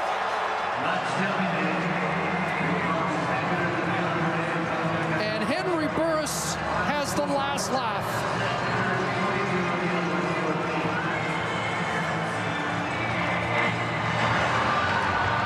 This team faced all kinds of adversity all season long. People said they couldn't win on the road. In 2007, they won just 2 games. They had the best road record in 2008. They said they couldn't win in BC. They did that. They beat Montreal twice. And they came into hostile territory in Montreal with 66,000 plus here, and they overcame that adversity. They ran the table against the Lions, winning 4 consecutive meetings, and now they have defeated Mark Trestman's Montreal Alouettes 3 consecutive times. And Brandon Browner shows you how it feels. Brandon Browner playing on a bad ankle all game long.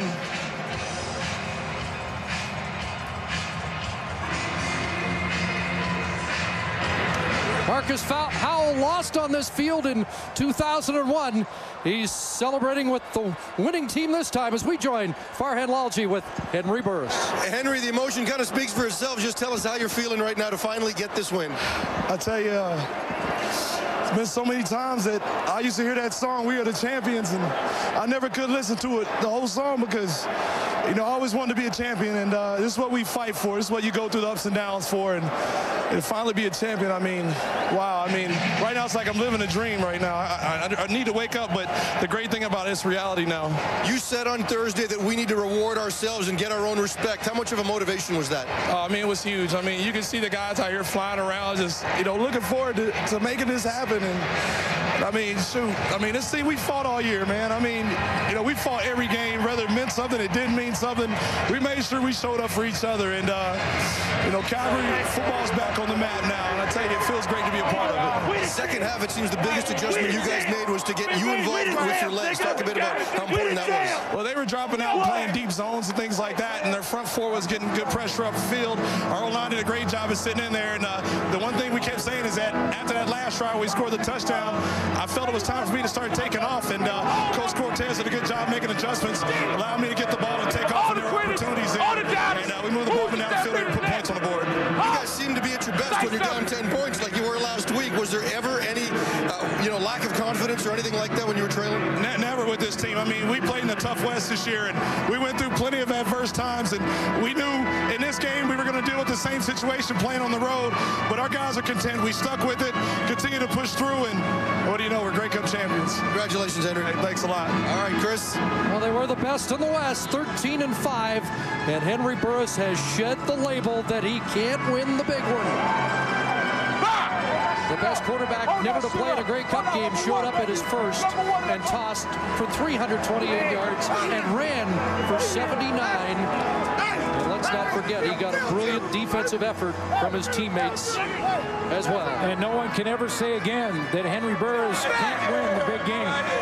And the teammates you're talking about, Chris, are the defense for the Calgary Stampeders. And how about Mike Labinjo? Dwight Anderson there in the middle with an interception after a mistake. An all-around team effort. The Calgary Stampeders. Let's head back to the field. Mike Labinjo's with Farhead Lalji. Mike, in the first half, your offense struggled at times to move the ball consistently, but once again, just like last week, your defense was the story. You know, all year, you know, no one's been giving our defense any credit, and you know, the way the guys performed this whole game, especially the second half, to hold Montreal only to 1 point. You know, I'm really proud of, you know, the way the guys played and what we did today. How about those back-to-back interceptions early in the fourth quarter? How important were they? It was huge. You know, guys were getting a little rattled in the beginning when, you know, Montreal got those quick scores, but when we went to the locker room, we knew that we had to shut them down, and we had to make a big statement, and those interceptions were big.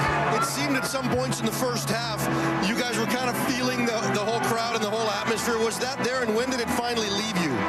You know what? I don't think the crowd really got to us. I think that we kind of made some big mistakes that allowed Montreal to score, and you know, we made some big second half adjustments, and it really rattled Calvillo, and I mean, it definitely showed in the second half. How much does this mean to you, given all that you've been through in your career growing up? You know, the NFL experience that didn't work. You had an elbow injury last year, and you're finally at this point. You know, it's what it's all about. You know, it's what guys put the heart and soul in. You know, just to be here at this moment and to hoist that Grey Cup. Thanks, Mike. Congratulations. Thanks a lot. Chris?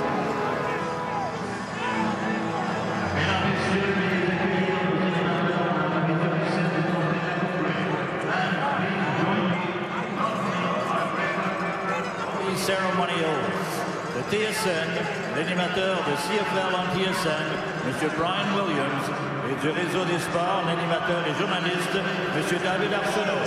From the Sports Network, Grey Cup on TSN host Mr. Brian Williams, and from le réseau des sports, animateur et reporter, M. David Arsenault. Mesdames et messieurs, félicitations tout d'abord aux Stampeders de Calgary, les champions de la Coupe Grey 2008, eux qui avaient remporté le trophée ici même à Montréal en 2001. Afin de présenter le trophée aux champions de cette saison 2008, place au commissaire de la Ligue canadienne, M. Mark Cowan, de même qu'au ministre fédéral des Finances, M. Jim Flaherty. Ladies and gentlemen, it is my pleasure to introduce, to present the Grey Cup, the Federal Minister of Finance, Mr. Jim Flaherty, and the Commissioner of the Canadian Football League, Mark Cohan. Commissioner Cohan. Merci. Il me fait plaisir de présenter la Coupe Grey to the Calgary Stampeders.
So the celebration on here for the Calgary Stampeders as the West prevails again. Well, it was Western dominance all season long, with the exception being the Montreal Alouettes, who had locked up their division with a month and a half to go in the season. But take nothing away from the effort from the Calgary Stampeders. Brandon Browner playing on a bad ankle throughout the game. They faced challenges this week. 2 players on defense caught the flu and missed practice. Mike Labinjo being one of them. Mike Labinjo with a huge game. A sack, 3 tackles, and 4 knockdowns for Mike Labinjo. Have you ever seen a defensive lineman play 2 better back-to-back postseason games? So Edmonton in 05, BC 06, Saskatchewan 07, and Western domination continues as now Calgary into the act, fulfilling the potential we've talked about for a long time. Well, and this is a football team and an organization that could really take a run here, because the Calgary Stampeders will host the 2009 Grey Cup Championship. They have a young offensive line. They have a young defensive line. Who needs to be an the Gladiators in the game, like Nick Lewis, playing with a dislocated thumb and finger to get here. In this football game, Lewis with 11 catches, 122 yards. Amazing performance, gutsy performance from him. And somewhere in all of that, Dave Dickinson, a very important part of this Grey Cup championship that he was not able to play for, but certainly contributed. Early in training camp, John Hufnagel. Let's go back to field level, and Farhan Lalji with the winning Grey Cup coach. Coach, first year back in the league. You spent so much time in this league earlier as a player and as a coach. What does it mean to you to win one as a head coach? Oh, just fantastic feeling. No matter how you win it, as long as you're part of it, it's a great feeling. I'm so pleased for the players, very pleased for the ownership group, and our coaching staff just did a tremendous job.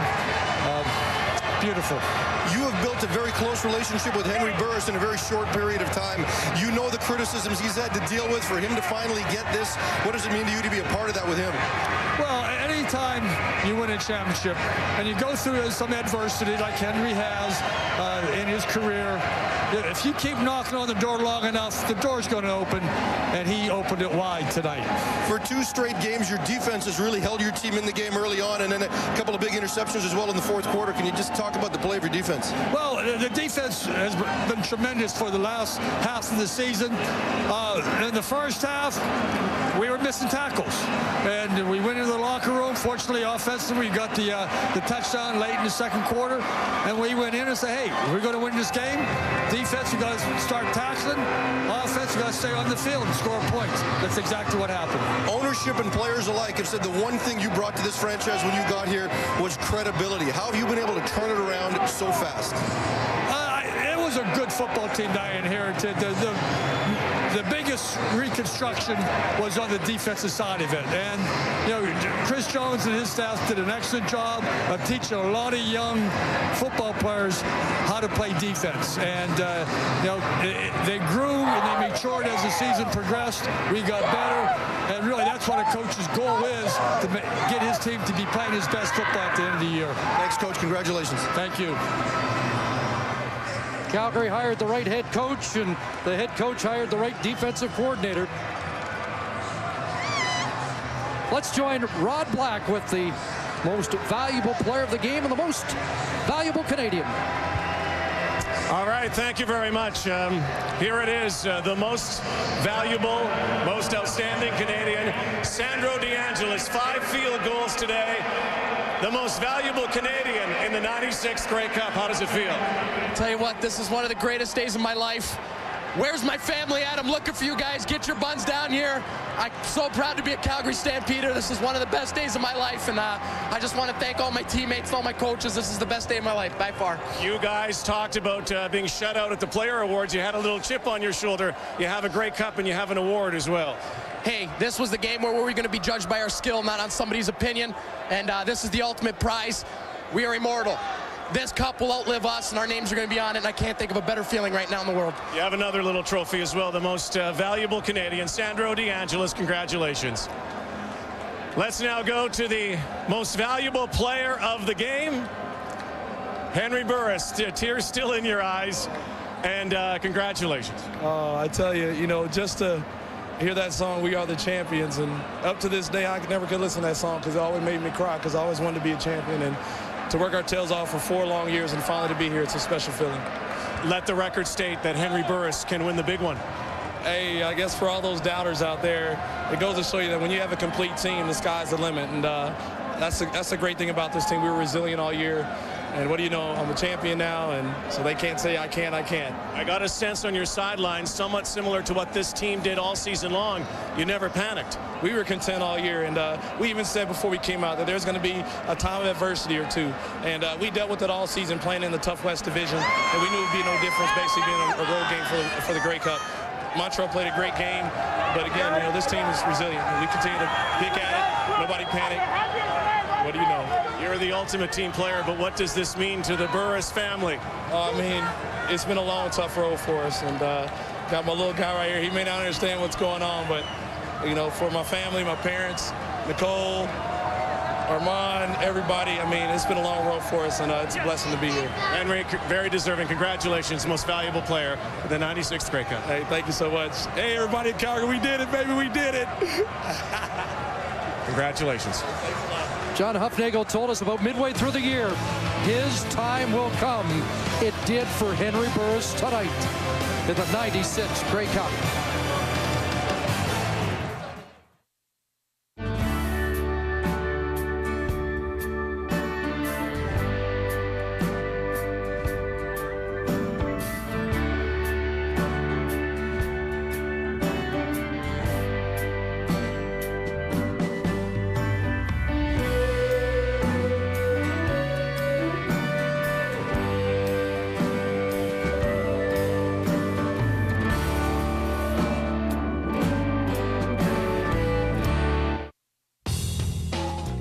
Giving the GMC Sierra more power doesn't make it professional grade. Giving it 315 horsepower while making it the most fuel-efficient 4x4 full-size pickup does. The GMC Sierra. We gave it outstanding power. We made it more fuel-efficient. We examined everything and overlooked nothing. Then backed it with the best coverage in Canada. That's professional grade. Norm was looking at retirement. He knew what it didn't look like, but Norm had a notion that needed nurture. So he knew he needed advice. Enter Arlene the advisor from RBC, who got to know Norm and knew what Norm's nest egg needed. So as Norm noodled what's next, Arlene advised, here's how. Now retired, Norm knows what it looks like, and he likes how it looks.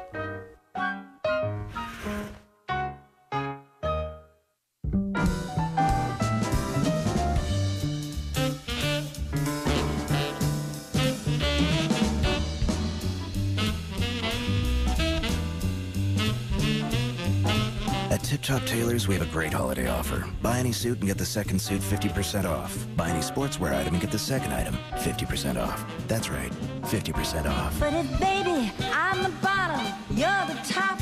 Tip Top Tailors. Have a tip-top day. Meet Gus, an accountant, but that's not all. He's also a fencer and an abstract painter. He's the captain of his paintball team. He's a ballroom dancer, a stock car driver, and he volunteers at the animal hospital. Clearly, Gus has layers, which means there's more of him to love. Just like KFC's new fully loaded chicken bowls with mashed potatoes, popcorn chicken, chives, bacon bits, and sour cream layered together so there's more of them to love. Starting at $3.99. Life tastes better with KFC.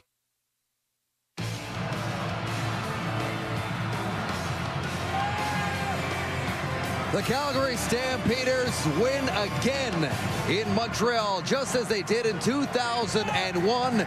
Dave Dickinson gets to hold that Grey Cup up again, along with all of his teammates.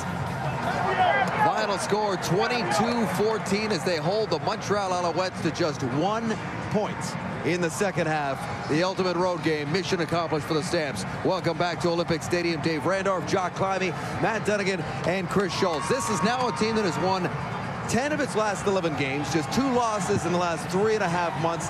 We've heard all the post-game comments. They were a complete team, and I want all of your thoughts, starting with you, Jocko.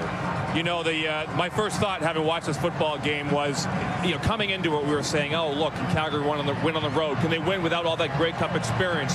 All these other factors. And at the end of the day, it really just came down to the fact that they were a better football team. Montreal's a good team, make no mistake about it. But when you look top to bottom, you look at the way Calgary won this game, they won it because they had more talent and they played more as a team from top to bottom. Whether you're talking about the kickers, whether you're talking about the defensive secondary and their press coverage, whether you're talking about the play of the quarterback or Nick Lewis, you can go on and on and on and talk about how this team won as a team.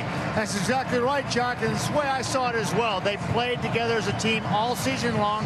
Hey, and they went up and down as a team as well. And that defense early on really struggled with their man-to-man coverage, but it paid off for them in the end. And I'd like to credit Chris Jones for the job that he did, defensive coordinator. What a great game plan. We all knew it was going to be difficult to get to Anthony Calvillo with that offensive line and the system that they have. So what do? They got their hands up. And there's no more indication than Mike Labinjo's numbers, and they speak loudly.